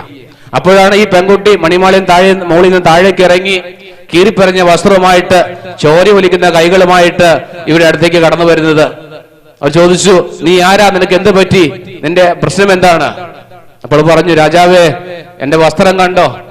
ഞാൻ ഈ മണിമാളിയുടെ മുകളിലേക്ക് വലിഞ്ഞു കയറിയപ്പോൾ എന്റെ വസ്ത്രം കീറിപ്പോയിതാ. എന്റെ കൈകൾ കണ്ടോ? ചോര ഒലിക്കുന്ന കൈകള്. മണിയുടെ ശബ്ദം കേൾക്കാതിരിക്കാൻ വേണ്ടിയിട്ട് മണിയുടെ നാവിൽ ഞാൻ ഒതുക്കി പിടിക്കുകയായിരുന്നു. എന്തിനു വേണ്ടിയിട്ടായിരുന്നു? എന്റെ ഭാവി ജീവിത പങ്കാളി മരിക്കാതിരിക്കുവാൻ, അവനെ വിധിയിൽ നിന്ന് രക്ഷിക്കുവാൻ വേണ്ടിയിട്ട് ഞാൻ ചെയ്തതാണ്. രാജാവ് അവിടെ രക്തമൊലിക്കുന്ന ശരീരം കണ്ട് പറഞ്ഞു, നിന്റെ രക്തമൊലിക്കുന്ന ശരീരം നിന്റെ സ്നേഹം ജീവനുള്ളതാണെന്ന് വ്യക്തമാക്കുന്നു. രാജാവ് പറയുക, നിന്റെ രക്തമൊലിക്കുന്ന ശരീരം നിന്റെ സ്നേഹം ജീവനുള്ളതാണെന്ന് വ്യക്തമാക്കുന്നു. ആ സ്നേഹത്തെ പ്രതി ശിക്ഷ ഇളവ് ചെയ്യുന്നു. നീ സമാധാനത്തോടെ പോയിക്കൊള്ളുക. പ്രിയപ്പെട്ടവരെ, ജീവനുള്ള സ്നേഹം നമുക്കുണ്ടെങ്കിൽ നമ്മുടെ മേല് മുറിവുകൾ കാണും. ജീവനുള്ള സ്നേഹം ഒരു പിതാവ് നിലയിൽ നിന്നിലുണ്ടെങ്കിൽ നിന്റെ ജീവിതത്തിലെ മുറിവുകൾ കാണും. ഒരു മാതാവ് നിലയിൽ ജീവനുള്ള സ്നേഹം നിന്നിലുണ്ടെങ്കിൽ നിന്റെ ജീവിതത്തില് മുറിവുകൾ കാണും. ആ മുറിവുകൾ സ്നേഹിക്കുന്നവർക്ക് ജീവിതത്തിന് രക്ഷ നൽകും.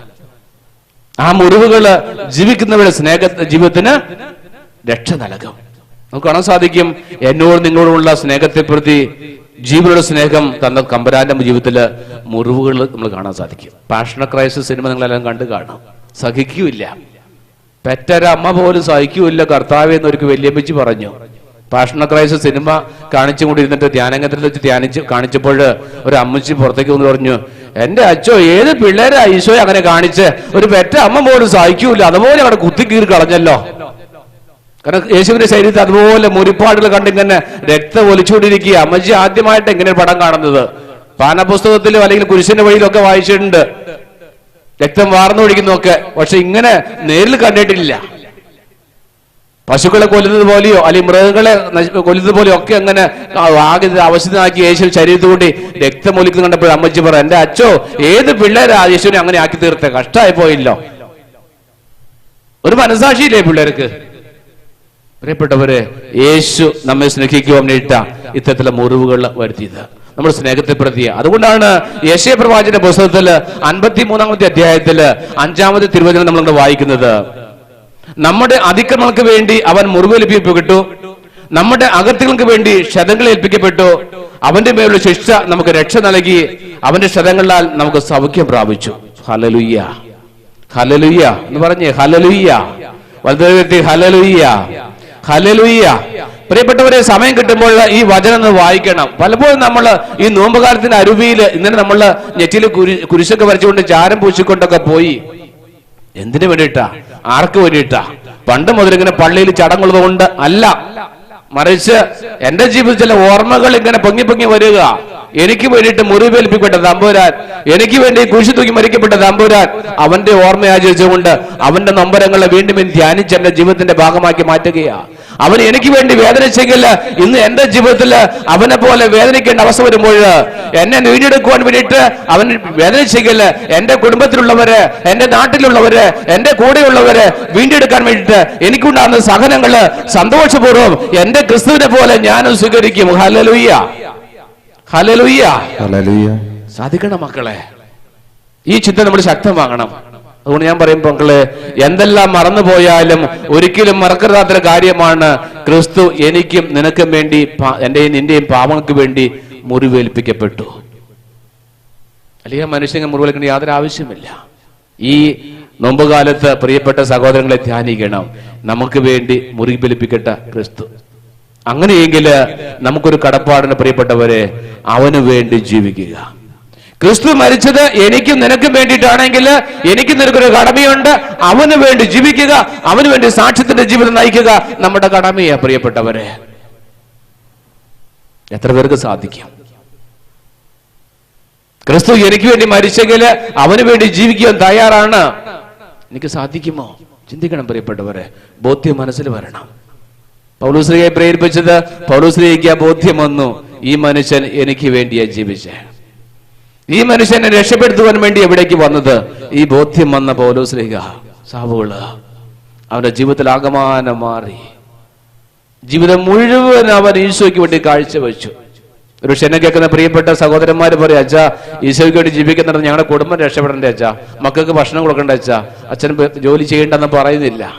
പക്ഷെ സമയം തമ്പുരാന് വേണ്ടി കുറച്ച് മാറ്റി വയ്ക്കാൻ നമുക്ക് സാധിക്കട്ടെ. മുഴുവൻ സമയവും നേടണം ചിന്തയിൽ പോകാതെ തമ്പുരാന് വേണ്ടി കുറച്ച് മാറ്റി വയ്ക്കാൻ സാധിക്കട്ടെ എന്ന് നമുക്ക് പ്രാർത്ഥിക്കാം. രണ്ടാമത് യോഹന്നാന്റെ സുവിശേഷത്തിലെ 10-ാമത്തെ അധ്യായം 11-ാമത്തെ തിരുവചനം. യോഹന്നാൻ 10:11 വചനം ഇങ്ങനെ പറയുകയാണ്, ഞാൻ നല്ല ഇടയനാണ്, നല്ല ഇടയൻ ആടുകൾക്ക് വേണ്ടി ജീവൻ അർപ്പിക്കുന്നു. ഞാൻ നല്ല ഇടയനാണ്, ആടുകൾക്ക് വേണ്ടി ജീവൻ അർപ്പിക്കുന്നു. ഈ വചനം ഒന്ന് സ്വീകരിക്കാമോ? വലതുകരം ഒന്ന് ഉയർത്തിപ്പിടിച്ചിട്ട് അച്ഛൻ പറയുന്ന വചനം നേരിട്ട് ചൊല്ലാമോ? ഞാൻ നല്ല ഇടയനാണ്, നല്ല ഇടയനാണ്, നല്ല ഇടയൻ ആടുകൾക്ക് വേണ്ടി ജീവൻ അർപ്പിക്കുന്നു. ഒന്നും കൂടെ, ഞാൻ നല്ല ഇടയനാണ്, നല്ല ഇടയൻ ആടുകൾക്ക് വേണ്ടി ജീവൻ അർപ്പിക്കുന്നു. പ്രിയപ്പെട്ടവരെ, നമ്മളൊക്കെ ഇഷ്ടപ്പെടുന്ന, പലരും ഇഷ്ടപ്പെടുന്ന ഒരു ചിത്രമാണ് ഈ നല്ല ഇടയന്റെ ചിത്രം. ഒരു ആടിനെ, കുഞ്ഞാടിനെ തോളിലെത്തിക്കൊണ്ട് ഇങ്ങനെ വരുന്ന യേശു, തന്റെ പ്രിയപ്പെട്ട അജഗണത്തിൽ ഒന്നുപോലും നഷ്ടപ്പെട്ടു പോകരുത് എന്ന് ആഗ്രഹിക്കുന്ന ഒരിടയൻ. നഷ്ടപ്പെട്ടു പോയാൽ അന്വേഷിച്ച് അതിനെ കണ്ടെത്തി തോളിലേറ്റിക്കൊണ്ടുവരുന്ന ഇടയൻ. ഈ നല്ല ഇടയന്റെ ചിത്രവും നമ്മുടെ കുടുംബജീവിതത്തിൽ നല്ലതാ. ഒരു കുടുംബത്തില് മക്കള് വഴിതെറ്റി പോകുമ്പോൾ മാതാപിതാക്കന്മാര് എങ്ങനെയാണ് മക്കളോട് പെരുമാറേണ്ടത്, പ്രവർത്തിക്കേണ്ടത്? ഒരു സമൂഹത്തില് ഒരു വ്യക്തി വഴിതെറ്റി പോകുമ്പോൾ, തെറ്റായ വഴിയുടെ പോകുമ്പോൾ അവനോട് എങ്ങനെയാണ് പെരുമാറേണ്ടതെന്ന് യേശു, ഈ നല്ല ഇടയനായ യേശു എന്നെയും നിങ്ങളെയും ക്രിസ്ത്യാനികളെ നമ്മളെയൊക്കെ ഓർമ്മപ്പെടുത്തുകയാ. തള്ളിക്കളയ എളുപ്പമാണ്, നീ ഒന്നിനും കൊള്ളുകയില്ല, നീ ജനിച്ച സമയം മുതൽ ഈ കുടുംബത്തെ നാശമാണെന്ന് പറഞ്ഞുകൊണ്ട് പല കുടുംബത്തിൽ നിന്ന് മാതാപിതാക്കന്മാരെ മക്കളുടെ പിണ്ടം വെച്ച് പുറത്തു കിടത്താറുണ്ട്. ചില മക്കളുടെ മാതാപിതാക്കന്മാരെ പുറത്തു കിടത്താറുണ്ട്. പക്ഷേ നല്ല ഇടയനായ യേശു നമ്മെ ഓർമ്മപ്പെടുത്തുകയാ, എന്റെ പ്രിയപ്പെട്ട മക്കളില് ഒന്നുപോലും നഷ്ടപ്പെട്ടു പോകാൻ പാടില്ല. ഏതെങ്കിലും കാരണത്താൽ എന്റെ പ്രിയപ്പെട്ട മക്കളിൽ ഏതെങ്കിലും നഷ്ടപ്പെട്ടു പോകുന്നു തോന്നുമ്പോൾ പ്രിയപ്പെട്ട മാതാപിതാക്കന്മാരെ തള്ളിക്കളയാതെ മാറോട് ചേർത്ത് വയ്ക്കണം. എന്ത് എന്ന് ചോദിക്കണം, നിനക്ക് എന്ത് പറ്റിയെന്ന് ചോദിക്കണം. അങ്ങനെ ചോദിക്കുമ്പോൾ പ്രിയപ്പെട്ടവര് ആ രൂപത്തെ അങ്ങോട്ട് സ്നേഹിക്കും. ഈ നല്ല ഇടയന്റെ രൂപത്തെ സ്നേഹിക്കാൻ കാരണം എന്താ? അവന്റെ ഉദ്ദേശശുദ്ധി കാണുന്നുണ്ട്. എന്റെ മക്കളില് അജഗണത്തിൽ ഒന്നുപോലും നഷ്ടപ്പെട്ടു പോകരുത് എന്ന് ഈശോ അറിയാം. ഈശോ പ്രവർത്തിക്കുന്നു, ജീവിതത്തിൽ പ്രാവർത്തികമാക്കുന്നു. ഇത് നമ്മുടെ ജീവിതത്തിൽ ഉണ്ടാകട്ടെ. അച്ഛന് അനുഭവം ഉണ്ടായി. ഏതാനും വർഷം മുമ്പ് ഈ ബാംഗ്ലൂർ ശിവാജി നഗറിലുള്ള ഒരു പള്ളിയിൽ നിന്ന് എനിക്കൊരു ഫോൺ കോൾ വന്നു. നീ ആലുവ സെമിനാരിയില് അവിടെ സേവനം ചെയ്യുക. ഒരു പെൺകുട്ടി എന്നെ വിളിച്ചു. ആ പെൺകുട്ടി പറഞ്ഞു, അച്ഛാ എനിക്ക് വേണ്ടി പ്രാർത്ഥിക്കണം. ഞാൻ ചോദിച്ചു, എന്താ മോളെ കാര്യം? പറഞ്ഞു, അച്ഛാ എന്നോട് കോപിക്കരുത്, അച്ഛാ ക്ഷമിക്കണം, ഞാൻ ആത്മഹത്യ ചെയ്യാൻ പോകുകയാ. എന്ത് പറ്റി മോളെ? ഒന്നുമില്ല അച്ഛാ, ഞാൻ തെറ്റ് ചെയ്തു. എന്റെ മാതാപിതാക്കന്മാർക്ക് ഇഷ്ടപ്പെടാത്തൊരു കാര്യം ഞാൻ ചെയ്തു. എനിക്ക് വീട്ടിലേക്ക് തിരിച്ചു പോകാൻ സാധിക്കുകയില്ല. നിനക്ക് എന്താ പറ്റിയ?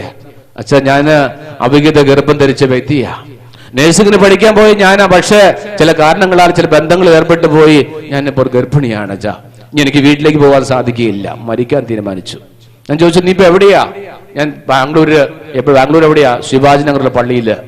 ഞാൻ ആ പള്ളിയുടെ ഫോൺ നമ്പർ കളക്ട് ചെയ്തു. അവിടുത്തെ അച്ഛനെ വിളിച്ചു. അച്ഛൻ പോയി പെൺകുട്ടിയെ കണ്ടെത്തി. ഈ പെൺകുട്ടിയെ നാട്ടിലെത്തിച്ചു. ഇടുക്കിക്കാരി പെൺകുട്ടിയാ. പെൺകുട്ടിയെ വീട്ടിൽ വന്നു. അപ്പൊ ഞാൻ വന്ന ശേഷം ഈ കുട്ടി ചോദിച്ചു, വീട്ടിൽ ആരൊക്കെ? അപ്പോൾ പറയുന്നത് ഇവളുടെ അപ്പച്ചൻ ഗൾഫിൽ ജോലി ചെയ്യുകയാ, നല്ല വരുമാനമുണ്ട്. ഈ കുട്ടിക്ക് ആവശ്യപ്പെടുന്ന എല്ലാം വാങ്ങിച്ചു കൊടുക്കുന്നുണ്ട്. 10,000 രൂപ വിലയുള്ള നല്ല മൊബൈല്. അന്നത്തെ സമയത്ത് 3-5 വർഷം മുമ്പ് നല്ല മൊബൈല്. അമ്മ അവിടുത്തെ നാടിനെ നന്നാക്കിക്കൊണ്ട് നാട്ടുവിശേഷമോ നടക്കുന്ന വ്യക്തിയാണ് അമ്മ. സംഭവിച്ചെന്നതാ, മകളെ നോക്കാനായിട്ട് അവളുടെ കാര്യങ്ങൾ അന്വേഷിക്കുവാനായിട്ട് ഇവർക്ക് സമയം കിട്ടിയില്ല. അത് കഴിഞ്ഞ് അച്ഛനെ വിളിച്ചു വരുത്തി, അമ്മയെ വിളിച്ചു വരുത്തി ഈ പെൺകുട്ടിയുമായിട്ട് എന്റെ റൂമിൽ വന്നു, കൗൺസിലിംഗിനായിട്ട് വന്നു. ഈ പെൺകുട്ടി മേശപ്പുറത്ത് കൈയും വെച്ചിരുന്ന് കമഴ്ന്ന് കിടന്ന് കരയുക. കുറെ കഴിഞ്ഞപ്പോൾ കുറെ നേരം അപ്പച്ചൻ, എടി മോളെ നീ എന്താ അങ്ങനെ ചെയ്തേ? നിനക്ക് എന്തിന്റെ കുറവായിരുന്നു? നീ ആവശ്യപ്പെട്ടതെല്ലാം ഞങ്ങൾ തന്നില്ലേ? എന്തിന്റെ കുറവാണ് നീ കാണിച്ച്? ഞങ്ങൾക്ക് സമാധാനം വേണ്ടേ? ഞങ്ങളുടെ അന്തസ്സ് കളഞ്ഞില്ലേ? ഞങ്ങളിങ്ങനെ നാട്ടിലേക്ക് നടക്കുക എന്ന് പറഞ്ഞ് കുറെ കുറ്റപ്പെടുത്തലുകൾ ഈ പിതാവ്. അവളുടെ കരച്ചിൽ വർദ്ധിച്ചു. ഞാനും മിണ്ടിയില്ല. അയാൾക്ക് ദേഷ്യം ഉണ്ടായിരിക്കാം. അയാൾ കുറെ പറഞ്ഞു. ഈ പെൺകുട്ടി കരഞ്ഞ് കരഞ്ഞ് കരഞ്ഞ് ഇങ്ങനെ വിഷമിച്ചിരിക്കുക. കുറഞ്ഞു കഴിഞ്ഞപ്പോൾ ഞാൻ പറഞ്ഞു, ചേട്ടാ മതി മതി, മുറിവേറ്റവരെ വീണ്ടും കുത്തി മുറിപ്പെടുത്തരുത്, മുറിവേറ്റ വ്യക്തിയെ വീണ്ടും മുറിപ്പെടുത്തരുത് ചേട്ടാ, മതി. കുറെ കഴിഞ്ഞപ്പോൾ പെൺകുട്ടി ഇങ്ങനെ വീണ്ടും വീണ്ടും ഇങ്ങനെ കരഞ്ഞുകൊണ്ടിരിക്കുക. അത് കഴിഞ്ഞപ്പോൾ ഈ പിതാവ് അവന്റെ കൈ കൊണ്ടുവന്ന് ഈ പെൺകുട്ടിയുടെ ഷോൾഡറിൽ വെച്ചിട്ട് ചോദിച്ചു, മോളെ നിനക്ക് എന്നെ പറ്റിയടി, മോളെ നിനക്ക് എന്നെ പറ്റിയേ? ഇവിടെ തല ഉയർത്തിയിട്ട് അപ്പനോട് പറഞ്ഞു, അപ്പച്ചാ ഈ ചോദ്യം പണ്ട് എന്നോട് ചോദിച്ചിരുന്നെങ്കിൽ, എന്റെ മുഖം വാടിയപ്പോൾ, ഞാൻ തളർന്നു പോയപ്പോൾ, പഠിക്കാൻ പറ്റില്ല പറഞ്ഞ് തിരിച്ചു വന്നപ്പോഴൊക്കെ എന്നോട് ഈ ചോദ്യം ചോദിച്ചിരുന്നെങ്കിൽ എനിക്കിത് സംഭവിക്കുകയില്ലായിരുന്നു അച്ഛാ. അവന് കാര്യം മനസ്സിലായി. ഒരു പിതാവിന്റെ സ്നേഹം കിട്ടിയ സമയത്ത് കിട്ടാതെ വരുമ്പോൾ മക്കള് വഴിതെറ്റി പോകുന്ന അനുഭവം. ഞാനും എൻ്റെ പ്രിയപ്പെട്ട അപ്പച്ചന്മാരുടെ അമ്മച്ചമാരോടും പറയും, ഈ നല്ല ഇടയൻ നമ്മെ ഒരു നല്ല പിതാവായി ജീവിക്കുവാൻ, നല്ല മാതാവായി ജീവിക്കുവാൻ, മുറിപ്പെടുമ്പോൾ ഒരുപക്ഷെ ജീവിത പങ്കാളിയായിരിക്കാം, മക്കളായിരിക്കാം, മാതാപിതാക്കളായിരിക്കാം, ആരുമാകട്ടെ, മുറിപ്പെടുമ്പോൾ തള്ളിക്കളയാതെ, കുറ്റപ്പെടുത്താതെ, ക്ഷമിച്ച് സ്നേഹിച്ച് തോളിലേറ്റി നല്ല ഇടയന്റെ ചിത്രം മനസ്സ് ധ്യാനിച്ചുകൊണ്ട് പോവുകയാണെങ്കിൽ പ്രിയപ്പെട്ടവരെ, നമ്മുടെ കുടുംബം സ്വർഗമായി മാറും. അതുകൊണ്ട് യേശു പറഞ്ഞത്, സ്വർഗരാജ്യം നിങ്ങളുടെ ഇടയിൽ തന്നെയുണ്ട്. ഹല്ലേലൂയ. സ്വർഗരാജ്യം നിങ്ങളുടെ ഇടയിൽ തന്നെ പ്രിയപ്പെട്ടവരെ. നിങ്ങൾ ഇങ്ങനെ ജീവിക്കുമ്പോൾ, ആ സ്നേഹം കൊടുത്ത് ജീവിക്കുമ്പോൾ, നല്ല ഇടയന്റെ ചിത്രം, സ്നേഹമാകുന്ന ഇടയന്റെ ചിത്രം കൊടുത്ത് ധ്യാനിച്ച് പ്രാർത്ഥിച്ച് ഒരു നല്ല അമ്മയായി, നല്ല പിതാവായി ജീവിക്കുമ്പോൾ നമ്മുടെ കുടുംബത്തിൽ ഒത്തിരിയേറെ സന്തോഷമായിരിക്കും. ആ കുടുംബത്തിൽ ജീവിതം ആസ്വദിക്കാൻ സാധിക്കും. ഇതെല്ലാം സൂചിപ്പിക്കുന്നത് യേശു തന്റെ ജനത്തെ എത്രമാത്രം സ്നേഹിച്ചു എന്ന് ബോധ്യപ്പെടുത്താൻ വേണ്ടിയിട്ടാ ഈ കാര്യങ്ങളൊക്കെ പറഞ്ഞത്. നമ്മുടെ യേശു, നമ്മുടെ ദൈവം എത്രമാത്രം നമ്മെ സ്നേഹിക്കുന്നു. നമ്മൾ ഒന്ന് ചിന്തിച്ചു നോക്കിക്കേ. ഇന്ന് നമ്മൾ അനുഭവിക്കുന്ന സന്തോഷം, നമ്മളൊക്കെ ഒരു സന്തോഷം അനുഭവിക്കുന്നുണ്ട്. നമ്മൾ അനുഭവിക്കുന്ന സമ്പത്ത്, നമ്മുടെ സൗകര്യങ്ങള്, ഇതെവിടെ നിന്ന് കിട്ടിയതാ? എന്തിന്റെ കുറവ് നമുക്ക്? ഞാൻ വൈദികനാ. ഞാൻ പലപ്പോഴും ചിന്തിക്കാറ്, ദൈവമേ ഇതെല്ലാം നിന്റെ ദാനമാണല്ലോ. ഒരു സാധാരണ വീട്ടിൽ പിറന്ന വ്യക്തി ഞാനിപ്പോൾ ഒരു വൈദ്യ ജീവിതത്തിൽ പോരാതെ, ദൈവം തന്റെ സ്നേഹത്തിന്റെ ഫലമായിട്ട് എന്നെ ഇങ്ങനെ വിളിച്ച് ഈ വൈദ്യ ജീവിതത്തിലേക്ക് വിളിക്കാതെ ഞാൻ എന്റെ വീട്ടിൽ കഴിയുകയായിരുന്നെങ്കിൽ ഇന്ന് എന്റെ ചേട്ടന്മാരെ പോലെ ഞാൻ ഇങ്ങനെ കൂലിപ്പണി എടുത്ത് അവിടെ ഇങ്ങനെ വിഷമിച്ച് ജീവിക്കുമായിരുന്നു. പക്ഷേ യേശു തമ്പുരാൻ എന്നെ പ്രത്യേകമായി തെരഞ്ഞെടുത്ത് മാറ്റി നിർത്തി ഈ പൗരോഹിത്യ ജീവിതത്തിലേക്ക് കൊണ്ടുവന്ന മൂലം എന്റെ ജീവിതം ഞാൻ അനുഭവിക്കുന്ന സന്തോഷം, സമാധാനം ചെറുതൊന്നല്ല പറയപ്പെട്ടവരെ. ഇന്നെനിക്ക് കിടക്കാനൊരു മുറിയുണ്ട്.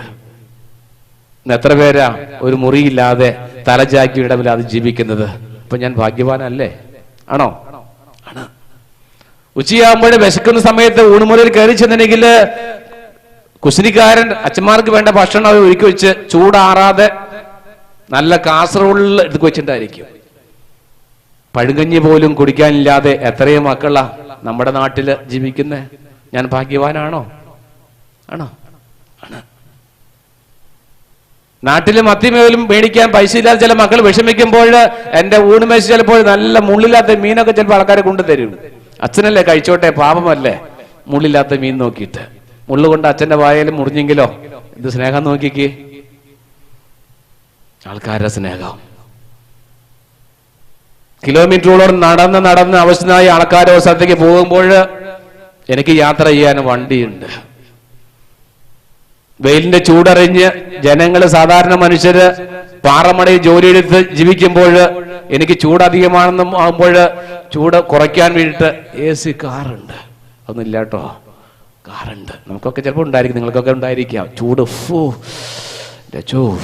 ചൂട് എന്തൊരു വെയിലാ. ചിലപ്പോ ഈ വിദേശത്തു നിന്നൊക്കെ ആൾക്കാർ നാട്ടിലേക്ക് വന്നു കഴിയുമ്പോഴത്തേക്കും നാട്ടിൽ പലപ്പോഴും സ്ഥിരമായി AC കാറിലൊക്കെ യാത്ര ചെയ്ത് ഇവിടെ നോക്കിക്കേ, AC ഓണാണോ?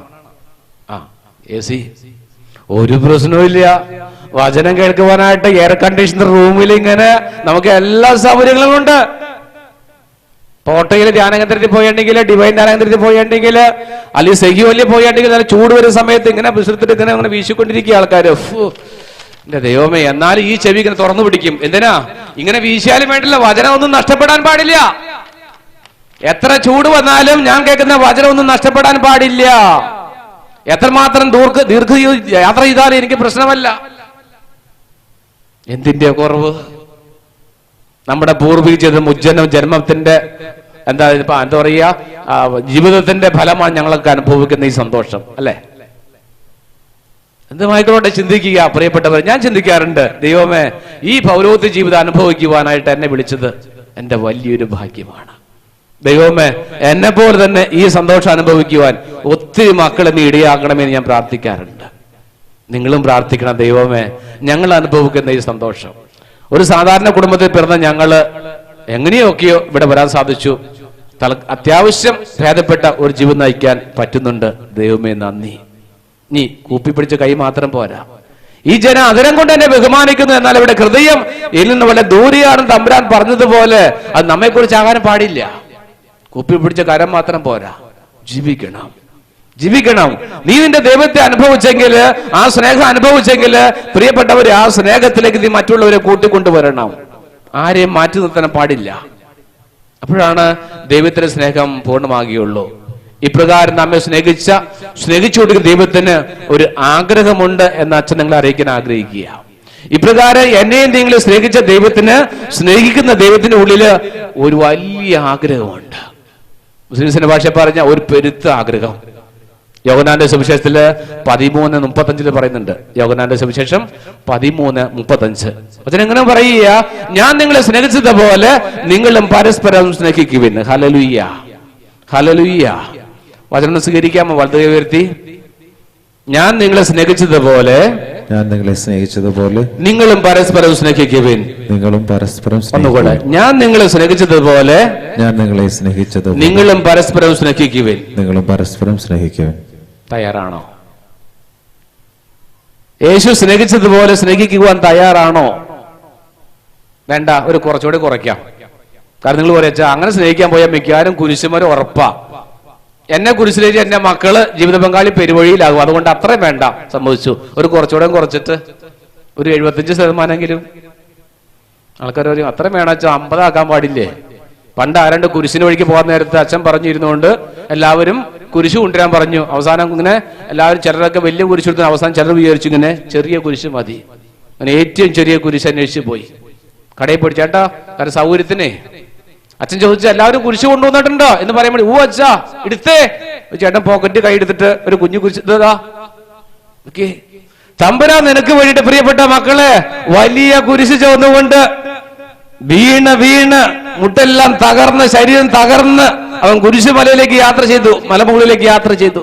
നിനക്ക് വേണ്ടി അവൻ മരിച്ചു, നിനക്ക് വേണ്ടി അവൻ ഉദ്ധാരം ചെയ്തു. ആ തമ്പുരാൻ ഓർമ്മപ്പെടുത്തുന്ന ഒരു കുരിശിനെടുക്കാൻ പറഞ്ഞിട്ടുണ്ടെങ്കിൽ ഏറ്റവും ചെറിയ കുരിശ് അന്വേഷിച്ചു പോകും. ദൈവമേ, കുരിശ് കണ്ട നമ്മളൊക്കെ പേടിച്ചു പോവുക. പ്ലീസ് എന്റെ അടുത്തേക്ക് വരരുത് കേട്ടോ, പ്ലീസ് എന്റെ അടുത്തേക്ക് വരരുത്, എനിക്ക് പേടിയാ കുരിശ് എന്ന് പറഞ്ഞുകൊണ്ട്. പ്രിയപ്പെട്ടവരെ, യേശു ആഗ്രഹിക്കുന്നത് അവ സ്നേഹിച്ചതുപോലെ നമുക്ക് സ്നേഹിക്കുവാൻ സാധിക്കണം. ഇനി അവന്റെ സ്നേഹത്തിന് ചില പ്രത്യേകതകളുണ്ട്, അത് അച്ഛൻ പറയാൻ ആഗ്രഹിക്കുക.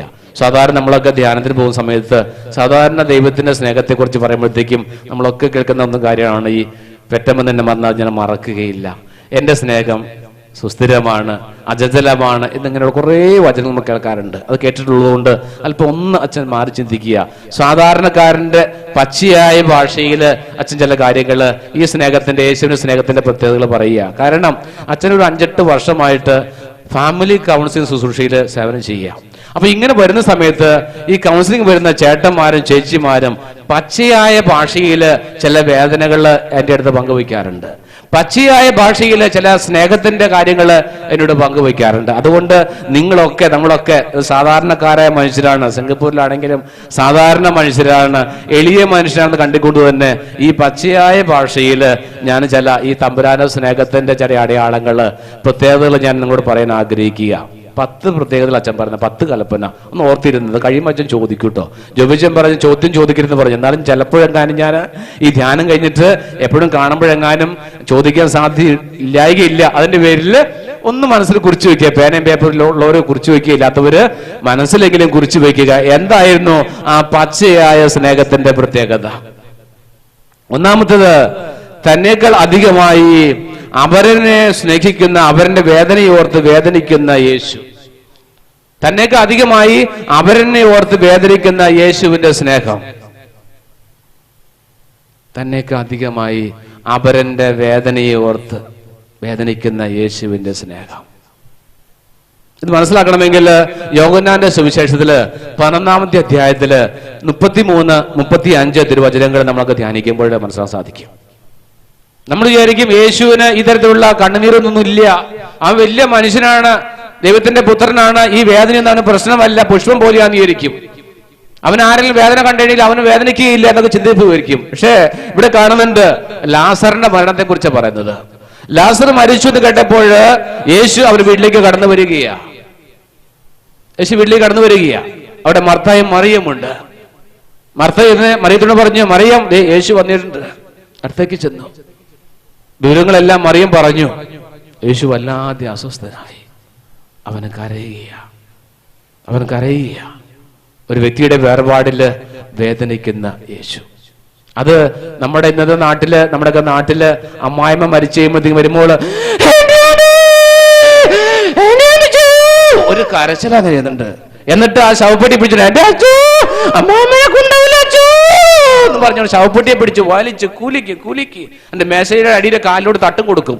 ഈ കുന്തം കൊണ്ടുപോകുന്നില്ലെന്നും പറഞ്ഞുകൊണ്ട് മുകളിൽ ശവപ്പെട്ടിയെ പിടിച്ച് കരയുന്നു, താഴെ കാല് കൊണ്ട് ശവപ്പെട്ടിയുടെ കാല് ചവിട്ടുന്നു, കൊണ്ടുപോകുന്നു പറഞ്ഞുകൊണ്ട്. സ്നേഹത്തിന്റെ കരച്ചിലല്ലേ? പല പള്ളികളിലും വികാരിയെ സേവനം ചെയ്ത സമയത്ത് അവിടുത്തെ പല കുടുംബങ്ങളുടെയും അവസ്ഥ എനിക്ക് അറിയാം.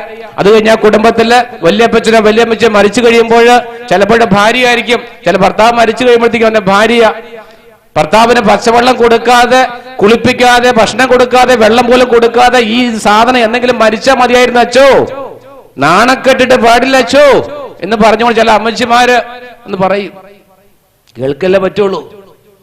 ഇങ്ങനെ ഇതൊരു ഭാരമായിട്ട് വീട്ടിലിങ്ങനെ അവശേഷിക്കുക സ്വന്തം ഭർത്താവ്. എങ്ങനെയെങ്കിലും ഇതിന്റെ കഥ കഴിച്ചതിനെ അച്ചോ മാന്യമായിട്ട് ജീവിക്കായിരുന്നു. മക്കളുടെ കല്യാണം പോലും നടക്കുന്നില്ല അച്ചോ ഈ മാടനെ കണ്ടിട്ട്. വാക്യം നിങ്ങൾ പൂരിപ്പിച്ചോ ഈ മാടനെ. അത് കഴിഞ്ഞ് ആ അപ്പച്ചൻ മരിച്ചു. അന്നേരം ഭാര്യ കരയുന്ന കരച്ച്, അച്ചോ ഞാൻ എങ്ങനെ ജീവിക്കോ? പ്രസംഗം പോലും പറയാൻ തോന്നൂല അങ്ങനെ അവരുടെ വീട്ടിൽ പോയിട്ട്. കാരണം അറിയാം. മറ്റന്നാണ് അമ്മായിമ്മ മരിച്ചു കഴിയുമ്പോൾ മരുമോളുടെ ചില മരുമക്കളുണ്ട് കേട്ടോ, നേരെ തിരിച്ചുവാ. ഈ കഴിഞ്ഞ ആഴ്ചയില് ഞങ്ങളുടെ ആശ്രമത്തില് തളർന്നു കിടന്ന ഒരു അമ്മാനപ്പനെ കൂട്ടിക്കൊണ്ട് മരുമോളും അമ്മയും അവിടേക്ക് വന്നു. ഒരു വശം തളർന്നു പോയി. അപ്പൊ ഞാൻ ഈ അക്യുപ്രഷർ ട്രീറ്റ്മെന്റ് അവിടെ ചെയ്യാറുണ്ട്, ചിലർക്ക് രക്ഷപ്പെടാറുണ്ട്. അപ്പൊ നമ്മുടെ ആശ്രമത്തിൽ കൊണ്ടുവന്നു. അപ്പോൾ അവിടെ താമസിക്കുക. എന്നിട്ട് ഇങ്ങനെ ഈ സമയത്ത് 2 ദിവസം 3 ദിവസം കഴിഞ്ഞു. അപ്പോൾ ഈ അപ്പച്ചൻ ഒരു ദിവസം തളർന്നു പോയി. അപ്പച്ചൻ അല്പമൊക്കെ മാറ്റം വന്നു കഴിയുമ്പോഴത്തേക്കും ഒരു കസേരയിൽ ഇരിക്കാൻ തുടങ്ങി, കാലക്കപ്പൊക്കെ ആട്ടാൻ തുടങ്ങി. എന്നിട്ട് അന്ന് പുഞ്ചിരിച്ചുകൊണ്ട്, അച്ചോ ഒരു കാര്യം പറയാളോ, ഇവളെ ഇരുത്തിക്കൊണ്ട് പറയുന്നതല്ല, എനിക്ക് 5 പെൺമക്കളാ ഉള്ളത്, പക്ഷെ ഇപ്പൊ 6 എണ്ണം ഉണ്ട് അച്ഛാ. എനിക്ക് 5 പെൺമക്കളാ ഉള്ളത്, പക്ഷെ ഇപ്പൊ 6 എണ്ണം ഉണ്ട്.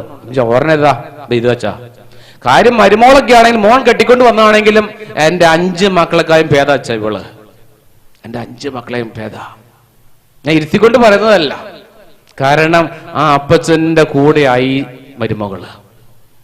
എന്ത് വേണമെങ്കിലും എടുത്തു കൊടുക്കുന്ന, മുണ്ടിന്റെ മടിക്കുത്ത് അഴിഞ്ഞു പോണി ഓടിച്ചില്ലും കെട്ടിക്കൊടുക്കാൻ. കാല് നിലത്ത് കിടന്ന് വലിയുമ്പോൾ, കാരണം ഒരു കാലം സാധനമുള്ള ഒരു കാലം വലിയ. അപ്പോൾ ഈ സ്ത്രീ ഈ തെറാപ്പി ചെയ്യുന്ന സമയത്ത് അവളുടെ കാലുപയോഗിച്ച് ഒരു കൈ കൊണ്ട് തളർന്ന കയ്യെ പിടിക്കണം.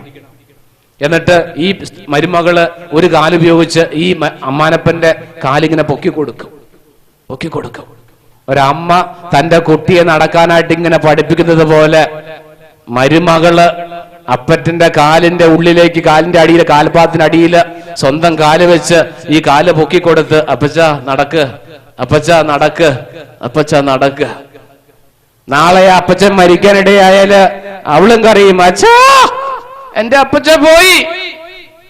അന്ന് എന്റെയും ഹൃദയം വേദനിക്കും. കാരണം എനിക്കറിയാം ഈ അപ്പച്ചൻ ജീവിച്ചിരുന്നപ്പോൾ ഇവളെങ്ങനെയാ ജീവിച്ചെന്നറിയാം.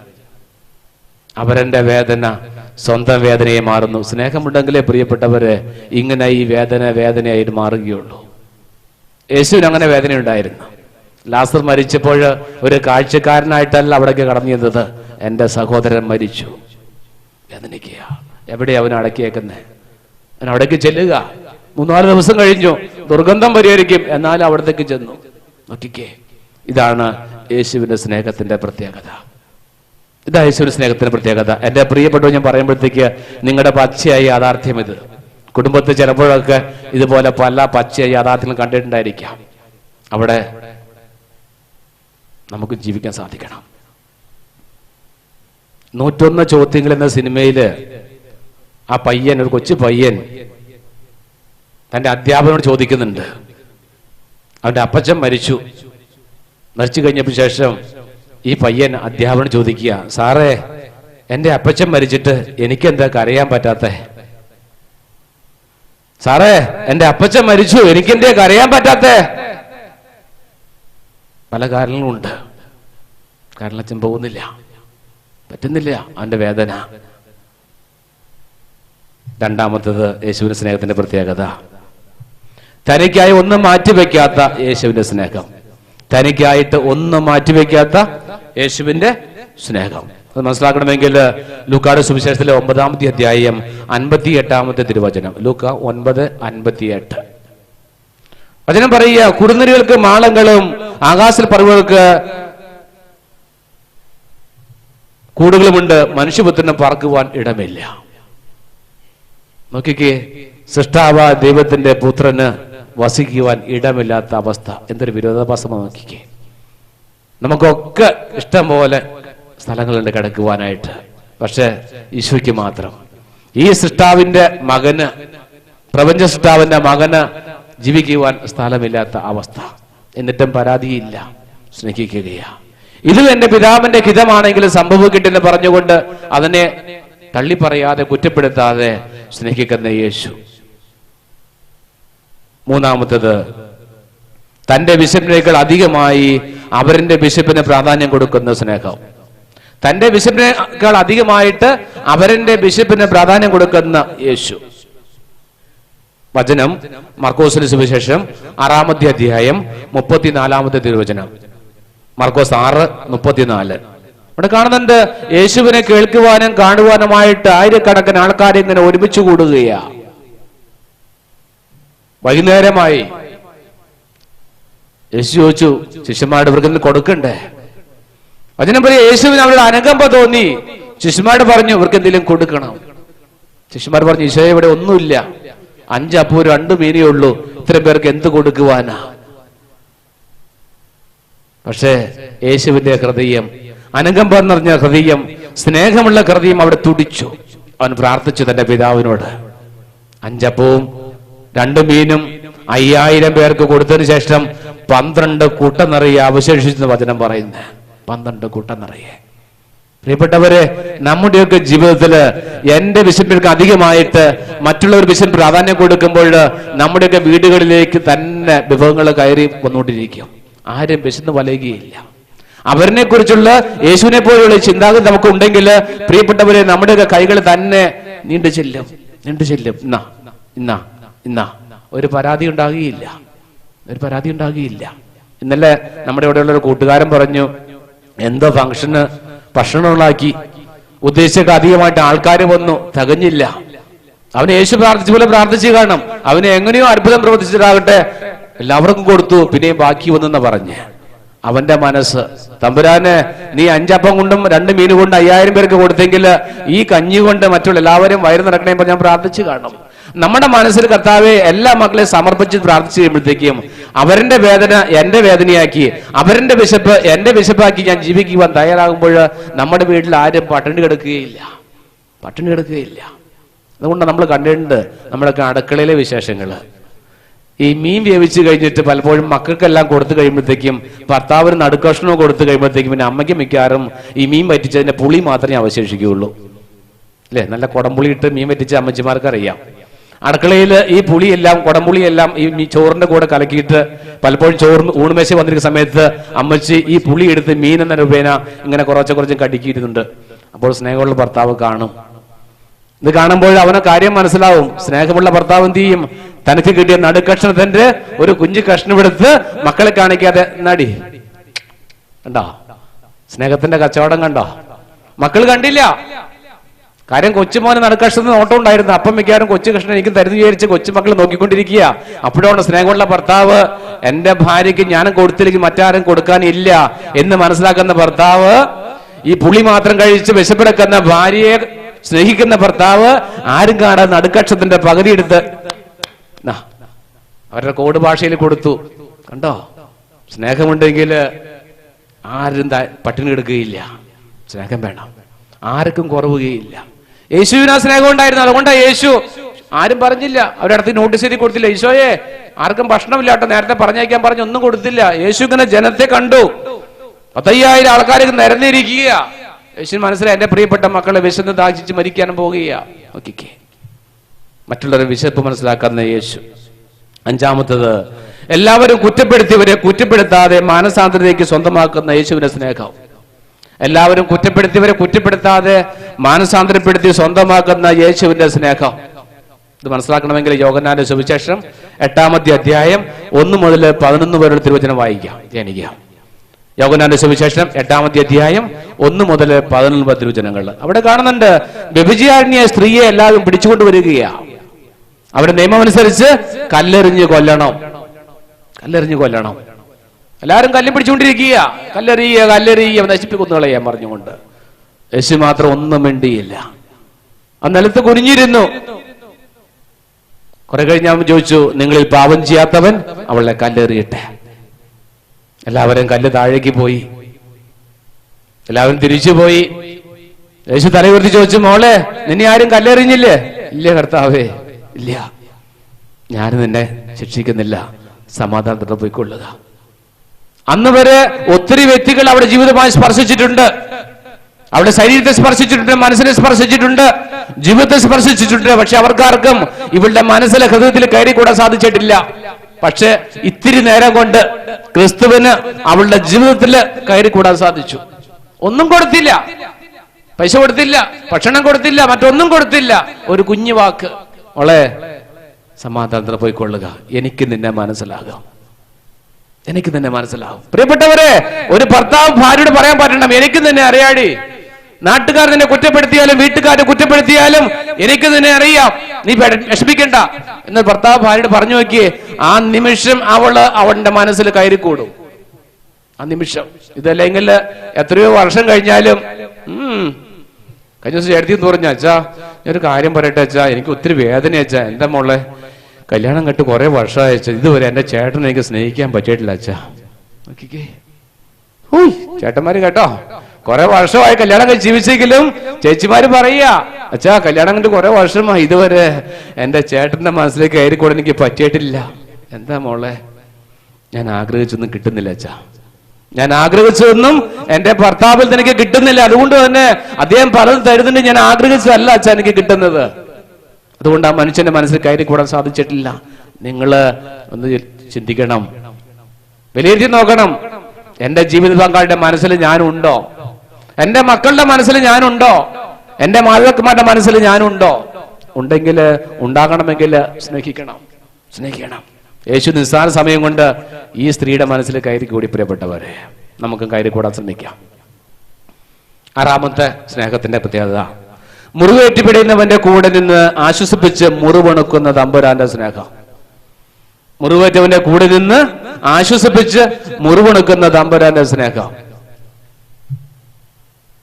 ജോബിന്റെ പുസ്തകം 5-ാമത്തെ അധ്യായം 18 മുതൽ 20 വരെയുള്ള തിരുവചനങ്ങൾ. ജോബിന്റെ പുസ്തകം 5-ാമത്തെ അധ്യായം 18 മുതൽ 20 വരെയുള്ള തിരുവചനങ്ങൾ. അവിടെ ഇങ്ങനെ വചനം ഇങ്ങനെ പറയുകയാ, അവിടുന്ന് മുറിവേൽപ്പിക്കും എന്നാൽ വച്ചു കെട്ടും, അവിടുന്ന് പ്രകരിക്കും എന്നാൽ അവിടുന്ന് കരം സുഖപ്പെടുത്തും, അവിടുന്ന് 6 കഷ്ണങ്ങളിൽ നിന്ന് നിന്നെ മോചിപ്പിക്കും, 7-മതൊന്ന് നിന്നെ സ്പർശിക്കുകയില്ല.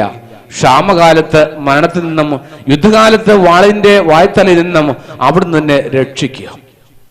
പ്രിയപ്പെട്ടവരെ, എന്തുമാത്രം അനർത്ഥങ്ങൾ നമ്മുടെ ജീവിതത്തിൽ സംഭവിച്ചാലും അനർത്ഥങ്ങളെ എല്ലാം ഇല്ലാതാക്കുവാൻ നിന്റെ തമ്പുരാന് സാധിക്കുക. നീ വിശ്വസിക്കുന്നുണ്ടോ? ഇത് നമ്മുടെ ഏറ്റവും വലിയ കാര്യം പങ്കളെ. എന്തുമാത്രം അനർത്ഥങ്ങളും മുറിവുകളും ജീവിതം ഉണ്ടായിക്കൊള്ളട്ടെ, ഒരു തമ്പുരാൻ അറിഞ്ഞും അറിയാതെയും സംഭവിക്കുന്ന കാര്യങ്ങളായിരിക്കാം. ഈ മുറിവുകൾ ഉണക്കുവാൻ നിന്റെ ജീവിതം സാധിക്കും. ജോബിന്റെ ജീവിതം വായിച്ചു നോക്കിക്കേ, എന്തുമാത്രം കഷ്ടപ്പാടിലൂടെ മനുഷ്യൻ കടന്നു പോകുന്നേ. അദ്ദേഹത്തിന്റെ ശരീരം മുഴുവൻ വ്രണങ്ങൾ ഇങ്ങനെ നിറഞ്ഞിട്ട് അദ്ദേഹം ഒരു എന്താ പറയുക ഓട്ടുപാത്രത്തിൽ കഷ്ണം എടുത്തിട്ട് ഇങ്ങനെയെല്ലാം ചരമ്പി ഇങ്ങനെ തിരുമ്പി ആ പുഴുക്കളെ എല്ലാം എടുത്തു കളയുക. തന്റെ ഭാര്യ കുറ്റപ്പെടുത്തുക, മനുഷ്യ, ഇനിയെങ്കിൽ നിങ്ങളുടെ വിശ്വാസം നിർത്തിക്കൂടെ, ഈ ഭക്തജീവിതം നിർത്തിക്കൂടെ. കുറ്റപ്പെടുത്തുന്നുണ്ട് ഭാര്യ. അപ്പോഴും പറഞ്ഞു ഉണ്ടായിരിക്കും. ഇത്രമാത്രം ദൈവത്തിന്റെ സ്നേഹം അനുഭവിച്ച് നീ ദൈവത്തെ കുറ്റപ്പെടുത്തുകയാണോ? മിണ്ടിപ്പോരുത്. എന്നിട്ടും അവൻ ദൈവത്തെ കുറ്റപ്പെടുത്തുന്നില്ല. അവനറിയാം തന്റെ ദൈവം തന്നെ സ്നേഹിക്കുമെന്നും ഈ മുറിവുകളൊക്കെ തമ്പുരാൻ തന്നതാണെങ്കിൽ ആ മുറിവുകളൊക്കെ ഉണക്കുവാൻ തമ്പുരാൻ സാധിക്കുമെന്ന് അവനറിയാം. പ്രിയപ്പെട്ടവരെ, നമ്മൾ ചിന്തിക്കണം. ചിലപ്പോഴൊക്കെ നമ്മൾ മറ്റുള്ള മുറിവ് കാണുമ്പോൾ, വേദന കാണുമ്പോൾ കാഴ്ചക്കാരായി നിൽക്കാറുണ്ട്. കാഴ്ചക്കാരായിട്ട് കഴിഞ്ഞ ദിവസം ഞങ്ങൾ ഈ നമ്മുടെ വയനാട്ടില് TV കണ്ടിരുന്നപ്പോൾ ഞാൻ ഈ സിനിമ കണ്ട 101 ചോദ്യങ്ങൾ പറഞ്ഞുകൊണ്ട് ഒരു കുറച്ച് ഭാഗം കണ്ടുള്ളൂ. അതിലിങ്ങനെ എനിക്ക് വളരെ സ്വാധീനിച്ചത് കാര്യം, ആ കുട്ടിയുടെ ഒരു കൊച്ചുകുട്ടിയെ, പാവപ്പെട്ട വീട്ടിലെ കുട്ടിയുടെ അപ്പച്ചൻ വഴിയരികിൽ മരിച്ചു കിടക്കുകയാണ്. ഒരു പാവപ്പെട്ട കുട്ടിയുടെ പിതാവ് വഴിയരികിൽ മരിച്ചു കിടക്കുകയാണ്. ഈ മരിച്ചു കിടക്കുന്നത് കണ്ട് ജനങ്ങളെല്ലാം അങ്ങനെ ഓടിക്കൂടി. അതുവഴി കടന്നുപോയ ഈ മകൻ ഇതാരാണ് മരിച്ചെടുക്കുന്ന അറിയാൻ വേണ്ടി ചെന്ന് കഴിഞ്ഞപ്പോൾ സ്വന്തം പിതാവ് അവൻ അടിമുടി എത്തി നോക്കി. അത് മനസ്സിലായി ഇത് അവന്റെ പിതാവാണെന്ന്. അവൻ ആ മൃതശരീരത്തിലേക്ക് തൊട്ടുകൊണ്ട് തലോടിക്കൊണ്ടിരിക്കുമ്പോൾ അടുത്തു നിന്നവര് ക്യാമറ എടുത്ത് ഇത് പകർത്തിക്കൊണ്ടിരിക്കുകയാണ്. ഒരു പിതാവ് മരിച്ചു കിടക്കുമ്പോൾ ആ പിതാവിന്റെ മകൻ ആ പിതാവിനെ നമ്മൾ തൊട്ട് പ്രാർത്ഥിക്കുന്നു, കരയുന്നു, വിങ്ങിക്കരയുന്ന ആ സമയത്ത് കാഴ്ചക്കാരായ ജനങ്ങള് കൗതുകപൂർവം ക്യാമറ എടുത്ത് ഫോട്ടോ എടുക്കുകയാണ്. നോക്കിക്കേ, നമ്മളൊക്കെ ആരുടെ മക്കളാ പ്രിയപ്പെട്ടവരെ? ക്രിസ്തു വേദനിക്കുന്ന മനുഷ്യനെ മുറിവുണക്കി അവന്റെ കൂടെ യാത്ര ചെയ്യുമ്പോൾ, എന്തി എന്ന് ചോദിക്കുമ്പോൾ, നിന്നെ അനാഥനെ വിടുകയെന്ന് പറയുമ്പോൾ, ഇവിടെ യാന്ത്രിക ലോകത്ത് ജനങ്ങള് കൗതുകമെന്നോണം മരണത്തെ കാണുന്നു, വേദനിക്കുന്നവർ നോക്കി ചിരിക്കുന്നു, അട്ടഹസിക്കുന്നു. നമ്മളൊക്കെ എവിടെയൊക്കെ യാത്ര ചെയ്യുന്ന പ്രിയപ്പെട്ടവരെ ചിന്തിക്കണം. ഈ കുട്ടിയുടെ ചോദ്യം എന്നെ ഒത്തിരി വേദനിപ്പിച്ചു. ഈ കുട്ടിയാ ചോദിക്കുന്ന അവസാനം സാറിനോട് ചോദിക്കുന്നു, സാറേ എന്തുകൊണ്ട് എന്റെ അപ്പച്ചൻ മരിച്ചിട്ട് എനിക്ക് കരയാൻ പറ്റാത്ത സാറേ? സമയം കിട്ടുമ്പോൾ അതൊന്ന് കാണുന്ന നല്ലതാ. ഏഴാമത്തത്, തള്ളിപ്പറയുന്നവരെ ശിക്ഷിക്കാതെ സ്നേഹത്തിന്റെ നോട്ടം കൊണ്ടും തലോടൽ കൊണ്ടും മാനസാന്തരപ്പെടുത്തുന്ന യേശുവിന്റെ സ്നേഹം. തള്ളിപ്പറയുന്നവരെ ശിക്ഷിക്കാതെ സ്നേഹത്തിന്റെ നോട്ടം കൊണ്ടും തലോടൽ കൊണ്ടും മാനസാന്തരപ്പെടുത്തുന്ന യേശുവിന്റെ സ്നേഹം. മർക്കോസിന്റെ സുവിശേഷം 14-ാമത്തെ അധ്യായത്തില് 68-71 തിരുവചനങ്ങളിൽ നമുക്ക് കാണാൻ സാധിക്കും. യേശുവിനെ പുരോഹിതന്മാരുടെ അടുത്ത് കൊണ്ടുവന്ന് നിൽക്കുക വിചാരണയ്ക്കായിട്ട്. ആ സമയത്ത് പത്രോസും കൂട്ടരും പുറത്തിരിഞ്ഞ് തീയും കാഞ്ഞുകൊണ്ടിരിക്കുക മുറ്റത്ത് ഇങ്ങനെ. അപ്പോൾ അവിടെ വന്നിട്ട് ജനങ്ങളില് ചില ചോദിച്ചു, നീ ആ ചങ്ങാതിരെ കൂടെ ഉണ്ടായിരുന്നതല്ലേ? ഞാനും അറിയില്ല പുള്ളിയാ, ഞാനറിയില്ല, എനിക്ക് പുള്ളിയായിട്ട് യാതൊരു ബന്ധവുമില്ല. അവര് പോയി വീണ്ടും ചോദിച്ചു, നീ പറഞ്ഞത് ശരിയല്ലല്ലോ, നീ അവരുടെ കൂടെ ഇരിക്കുന്നത് ഞങ്ങൾ കണ്ടിട്ടല്ലോ. ഞാൻ കണ്ടിട്ടില്ല കേട്ടോ, പ്ലീസ് എന്നെ ഒഴിവാക്ക. നോക്കിക്കേ, ഗുരുവിന്റെ കൂടെ ഉണ്ടുകുറങ്ങിയും ജീവിച്ചും പോയ പത്രോസ് ഒരു നിമിഷത്തിൽ കൈ കഴുകുകയാ. പാഷൻ ഓഫ് ക്രൈസ്റ്റ് സിനിമയില് ഇത് മനോഹരമായിട്ട് അവതരിപ്പിക്കുന്നുണ്ട്. ഇങ്ങനെ കൈ കഴുകുന്ന പത്രോസിന്റെ മുഖത്തേക്ക് യേശു ഒന്ന് നോക്കി, മോനെ പത്രോസേ, ഇത്രമാത്രം നിന്നെ സ്നേഹിച്ചിട്ട് നീ എന്നെ തള്ളി പറയുകയാണോ? പത്രോസ് ചൂളിപ്പോയി, ഇങ്ങനെ ചൂളിപ്പോയി. കർത്താവ് പറഞ്ഞു, അവൻ പറഞ്ഞു എന്നെ കുറിച്ച് ഇതൊക്കെ സംഭവിക്കുന്നു പറഞ്ഞു. കോഴി 3 പ്രാവശ്യം കൂടുന്നതിന് മുമ്പ് നിന്നെ തള്ളിപ്പറയുന്നു പറഞ്ഞു. പത്രോസ് അതുപോലെ തന്നെ പ്രവർത്തിച്ചു. നോക്കിക്കേ, എന്നിട്ടും ആ പത്രോസിനെ കുറ്റപ്പെടുത്താതെ സ്നേഹം കൊണ്ട്, തലോടൽ കൊണ്ട്, നോട്ടം കൊണ്ട് തമ്പുരാൻ അവനെ സ്വന്തമാക്കി. നമുക്ക് സ്വന്തമാക്കാൻ സാധിക്കട്ടെ. ശിക്ഷിച്ചിട്ടല്ല, ജീവിത പങ്കാളി ശിക്ഷിച്ചിട്ടല്ല, വേദനിപ്പിച്ചിട്ടല്ല സ്വന്തമാക്കേണ്ടത്. ഒരു നോട്ടം, സ്നേഹത്തിന്റെ നോട്ടം കൊണ്ട് സ്വന്തമാക്കാൻ സാധിക്കട്ടെ. എട്ടാമത്തത്, നന്മയുടെ കണിക പോലും കണ്ടാല് അതിനെ അഭിനന്ദിച്ച് അനുഗ്രഹിച്ച് സമ്പന്നമാക്കുന്ന ദൈവത്തിന്റെ സ്നേഹം.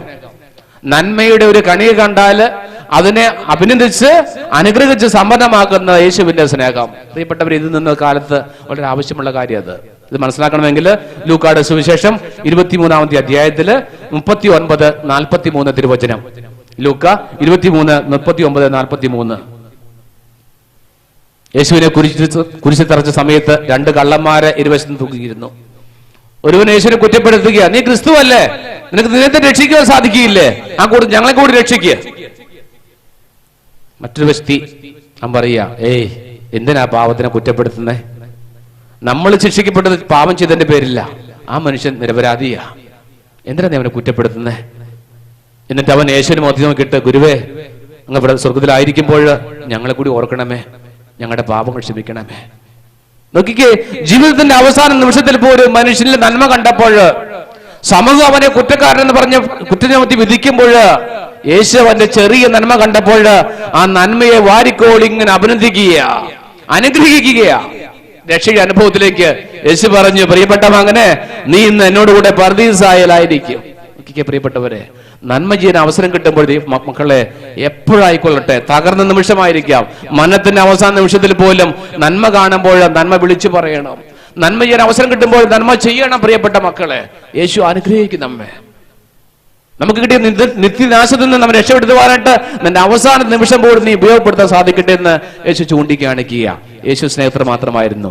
സമൂഹം കുറ്റപ്പെടുത്തിയവരെ കുറ്റപ്പെടുത്താതെ, സമൂഹം മരണത്തിൽ വിധിച്ചവരെ മരണത്തിൽ വിട്ടുകൊടുക്കാതെ അവർ രക്ഷിക്കുന്ന യേശുവിന്റെ സ്നേഹത്തിന്റെ പ്രത്യേകത. 9-ാമത്തേത്, പുണ്യം ചെയ്യാൻ കിട്ടുന്ന ഒരു അവസരം പോലും പാഴാക്കാതെ അവസാന ശ്വാസം വരെ സഹനത്തെ സ്നേഹിച്ചവന്റെ സ്നേഹം. പുണ്യം ചെയ്യാൻ കിട്ടുന്ന ഒരു അവസരം പോലും പാഴാക്കാതെ അവസാന ശ്വാസം വരെ സകലത്തെ സ്നേഹിച്ചവന്റെ സ്നേഹം. ലൂക്കായുടെ സുവിശേഷം 22:44 വചനം. 22:44. ഗെത്സമനില് തീവ്രമായ വേദനയിലും തീഷ്ണമായി പ്രാർത്ഥിക്കുന്ന യേശു. തീവ്രമായ വേദനയിലും ഗെത്സമനി തോട്ടത്തിൽ തീഷ്ണമായി പ്രാർത്ഥിക്കുന്ന യേശു തമ്പുരാൻ തന്റെ പിതാവിനോട് സ്നേഹത്തെ പ്രതി, പിതാവേ, അങ്ങ് ഏൽപ്പിച്ച ഉത്തരവാദിത്വം നിർവഹിക്കുവാൻ കഴിയാതെ വരുന്നു എങ്കിൽ നിന്നോട് സ്നേഹത്തെ പ്രതി എത്രമാത്രം വേദന അനുഭവിക്കേണ്ടി വന്നാലും ഞാൻ പിന്മാറുകയില്ലെന്ന് പറഞ്ഞുകൊണ്ട് തീഷ്ണമായി പ്രാർത്ഥിച്ച് ഏൽപ്പിച്ച ഉത്തരവാദിത്വം നിർവഹിക്കുവാൻ ഒരുമ്പെടുന്ന പൊന്നു തമ്പുരാൻ. വീണ്ടും ലൂക്കായുടെ സുവിശേഷം 23:46-47 തിരുവചനം. വേദനയുടെ നിമിഷത്തിലും യേശു പ്രാർത്ഥിക്കും, പിതാവേ, അങ്ങയുടെ കരങ്ങളില് എന്റെ ആത്മാവിനെ ഞാൻ സമർപ്പിക്കുന്നു. പിതാവേ, അങ്ങയുടെ കരങ്ങളിൽ എന്റെ ആത്മാവിനെ സമർപ്പിക്കുക. വേദനയുണ്ട്, എന്നിരുന്നാലും നിന്നോട് സ്നേഹത്തെ പ്രതി ഞാൻ എല്ലാം ചെയ്തു. അവസാനമുള്ളത് ഈ ശ്വാസമാണ്, ഈ ആത്മാവാണ്, സ്വീകരിച്ചോ. നോക്കിക്കേ, അവസാനത്ത് കൊടുത്തുള്ളി. ചില കുടുംബ ജീവിതത്തിൽ കാണാറില്ലേ, ഭർത്താവ് ഭാര്യയ്ക്ക് വേണ്ടിയിട്ട് അവസാന ശ്വാസം പോലും, ഭാര്യ ഭർത്താവിനിട്ട് അവസാന നിമിഷം പോലും എന്നെ കാത്തിരിക്കുകയാ. ഞാൻ കണ്ടിട്ട് ഒരു വീട്ടില് ഒരു വ്യക്തി മരിക്കാൻ കിടക്കുകയാണ്. ചെന്നപ്പോൾ ആ വീട്ടുകാരെ വിളിച്ചു, അച്ഛാ ഒന്ന് വന്ന് പ്രാർത്ഥിക്കണം, ചേട്ടൻ എന്താ മരിക്കാൻ കിടക്കുകയാണ്, പ്രാർത്ഥിക്കണം. ഞാൻ ചെന്നപ്പോൾ എനിക്ക് എന്നെ ഏറ്റവും കൂടുതൽ വേദനിപ്പിച്ചത് ആ ചേട്ടന്റെ ഭാര്യ ഈ കിടക്കയുടെ അടുത്തിരുന്ന് കണ്ണിങ്ങനെ തുറന്നു പിടിച്ച് കണ്ണിന്റെ ഇങ്ങനെ ഈ പുരുകത്തി കൂടി ഇങ്ങനെ തിരുമ്മിക്കൊണ്ടിരിക്കുകയാ. എന്റെ ചേട്ടൻ അല്ലെങ്കിൽ എന്റെ ഭർത്താവ് മരിക്കുന്ന അവസാന നിമിഷം പോലും എനിക്ക് കാണണം, അവന്റെ കൂടെ ആയിരിക്കണം, എന്നെ പൂർണ്ണമായി കണ്ട് എന്റെ സ്നേഹം അനുഭവിച്ചിട്ട് വേണം എന്റെ ചേട്ടൻ മരിക്കുവാനായിട്ട്. എന്റെ ചേട്ടൻ ഒരിക്കലും തനിച്ചാകാൻ പാടില്ല എന്ന് വിചാരിക്കുന്ന ഭാര്യ. നോക്കിക്കേ, അവസാന നിമിഷം വരെ കൂടെ ഇരുന്ന് സ്നേഹിക്കുന്ന ഭാര്യ ഒരു പുണ്യമാണ് പ്രിയപ്പെട്ടവരെ. അത് കഴിഞ്ഞിട്ട് ഈ മരണമെല്ലാം കഴിഞ്ഞ് പിന്നീട് ഞാൻ ചേച്ചി ചോദിച്ചു, ചേച്ചി ചേട്ടന്റെ മരണത്തെ കുറിച്ച് എന്താ പറയുന്നേ? അവൾ പറയാ, അച്ഛൻ കണ്ടില്ലേ, എന്റെ ചേട്ടൻ നഷ്ടപ്പെട്ടത് ആ നഷ്ടം ആർക്കും നികത്താനാകില്ല. കാരണം എന്റെ ചേട്ടൻ ഞാൻ അനുഭവിച്ച സ്നേഹം അത്ര വലുതായിരുന്നു അച്ഛാ. ഓരോ നിമിഷവും എന്റെ ജീവിതത്തില് മറക്കാനാവുന്ന നിമിഷങ്ങളിലാണ് എന്റെ ചേട്ടൻ അവതരിപ്പിച്ചത്. സ്നേഹത്തിന്റെ നിമിഷം. എന്റെ ചേട്ടനെ കാണാതെ എനിക്കിരിക്കാൻ സാധിക്കുകയില്ല, എന്നെ കാണാതെ എന്റെ ചേട്ടനിരിക്കാൻ സാധിക്കുകയില്ല, ഞങ്ങളെ കാണാതെ ഞങ്ങളെ മക്കൾക്കിരിക്കാൻ സാധിക്കുകയില്ല അച്ഛാ. അതായത് ഞങ്ങളുടെ കുടുംബ ജീവിതം. നോക്കിക്കേ പ്രിയപ്പെട്ടവരെ, സ്നേഹമുള്ളപ്പോൾ വേദനയ്ക്കും പ്രശ്നമല്ല. ഉണ്ണാതെ ഉറങ്ങാതെ കാത്തിരിക്കുന്ന ജീവിത പങ്കാളി. 10-ാമത്തേത്, സ്നേഹമായ പിതാവിനെ മാത്രം കേന്ദ്രീകരിച്ച് സ്നേഹത്താൽ വിധേയപ്പെട്ട് സ്നേഹത്താൽ ശൂന്യമൊരുക്കപ്പെട്ട് സ്നേഹിതനെ നേടിയവന്റെ സ്നേഹം. സ്നേഹമായ പിതാവിനെ മാത്രം കേന്ദ്രീകരിച്ച് സ്നേഹത്താൽ വിധേയപ്പെട്ട് സ്നേഹത്താൽ ശൂന്യമൊലിക്കപ്പെട്ട് സ്നേഹിക്കുന്ന സ്നേഹിതനെ നേടിയവന്റെ സ്നേഹം. 1 യോഹന്നാൻ 4:10. 1 യോഹന്നാൻ 4:10. സ്നേഹത്തിന്റെ പ്രത്യേകത പറയുക, നാം ദൈവത്തെ സ്നേഹിച്ചു എന്നതിലല്ല, അവിടുന്ന് നമ്മെ സ്നേഹിക്കുകയും നമ്മുടെ പാപത്തിന് പരിഹാര ബലിയായി സ്വപുത്രനെ അയക്കുകയും ചെയ്തു എന്നതിലാണ് സ്നേഹം. നമ്മൾ ദൈവത്തെ സ്നേഹിച്ചു എന്നതിലല്ല, നമ്മുടെ സ്നേഹത്തെ പ്രതി സ്വന്തം പുത്രനെ അയക്കുകയും പാപത്തിന് പരിഹാരമായി അയക്കുകയും ചെയ്തു എന്നതിലാണ് ദൈവത്തിന്റെ സ്നേഹം അടങ്ങിയിരിക്കുന്നത്. പ്രിയപ്പെട്ടവരെ, ഇതെല്ലാം സൂചിപ്പിക്കുന്നത് ദൈവം എത്രമാത്രം നമ്മെ സ്നേഹിച്ചു, നമ്മെ വളർത്തി വലുതാക്കി, നമ്മെ ശക്തിപ്പെടുത്തി രക്ഷപ്പെടുത്തി എന്ന് സൂചിപ്പിക്കാൻ വേണ്ട. അതുകൊണ്ട് യേശു പറഞ്ഞത്, ഞാൻ നിങ്ങളെ സ്നേഹിച്ചതുപോലെ നിങ്ങൾ സ്നേഹിക്കുക. 10 കാര്യങ്ങൾ അച്ഛൻ പറഞ്ഞ് സമയം അതുകൊണ്ട് അച്ഛനത് പിന്നെ ആവർത്തിക്കുന്നില്ല. നമുക്ക് കിട്ടിയ വചനങ്ങൾ ചിന്തിക്കുവാനും ധ്യാനിക്കുവാനും സാധിക്കട്ടെ. ഈ പച്ചയായ യാഥാർത്ഥ്യങ്ങൾ നമ്മുടെ മനസ്സിൽ വെച്ചുകൊണ്ട് ചിലർക്കിപ്പോൾ തോന്നി, കുറിച്ചേക്കായിരുന്നു, കുറിച്ചവരോട് കുറിക്കാത്തവര് ഒന്ന് വാങ്ങിച്ച് ഒന്ന് ധ്യാനിക്കുന്നതും പ്രാർത്ഥിക്കുന്നതും ഇനിയുള്ള ജീവിതത്തില്, പ്രത്യേകിച്ച് ദാമ്പത്യ ജീവിതത്തില് ഇത് പ്രാവർത്തികമാക്കിക്കൊണ്ട് നമ്മുടെ കുടുംബത്തില് ജീവനുള്ള മക്കളായി മുറിപ്പാടുകൾ അവശേഷിക്കുമ്പോഴും ആ ജീവന മുറിപ്പാടുകൾ അവശേഷിക്കുന്ന പ്രാർത്ഥിക്കാം. നമുക്ക് നിവർന്നിരിക്കാം, കൈകളെ കുപ്പിപ്പിടിച്ച് ഒന്ന് പ്രാർത്ഥിക്കാം. സ്നേഹപിതാവായ ദൈവമേ, എനിക്ക് വേണ്ടി ജനിക്കുകയും എനിക്ക് വേണ്ടി ജീവിക്കുകയും എനിക്ക് വേണ്ടി സഹിക്കുകയും എനിക്ക് വേണ്ടി മരിക്കുകയും ഉദ്ധിതനാകും ചെയ്ത യേശുവേ, നീ സ്നേഹിച്ചതുപോലെ സ്നേഹിക്കുവാനും നീ ക്ഷമിച്ചതുപോലെ ക്ഷമിക്കുവാനും നീ സഹിച്ചതുപോലെ സഹിക്കുവാനും നീ വിധേയപ്പെട്ടതുപോലെ വിധേയപ്പെടുവാനും എന്നെയും എൻ്റെ കുടുംബത്തെയും എൻ്റെ സഹോദരങ്ങളെയും അനുഗ്രഹിക്കണമേ. പിതാവിൻ്റെയും പുത്രൻ്റെയും പരിശുദ്ധാത്മാവിൻ്റെയും നാമത്തിൽ ആമേൻ. Hallelujah, hallelujah. യേശുവേ സ്തുതി, യേശുവേ ആരാധന. നമുക്കിപ്പോൾ വചന ശുശ്രൂഷ, ഗാന ശുശ്രൂഷയാണ്. നമുക്ക് അല്പം റെസ്റ്റ് ഉണ്ടായിരിക്കും. ആ ഗാന ശുശ്രൂഷയ്ക്കായി നമുക്ക് ഒരുങ്ങാം, പ്രാർത്ഥിക്കാം.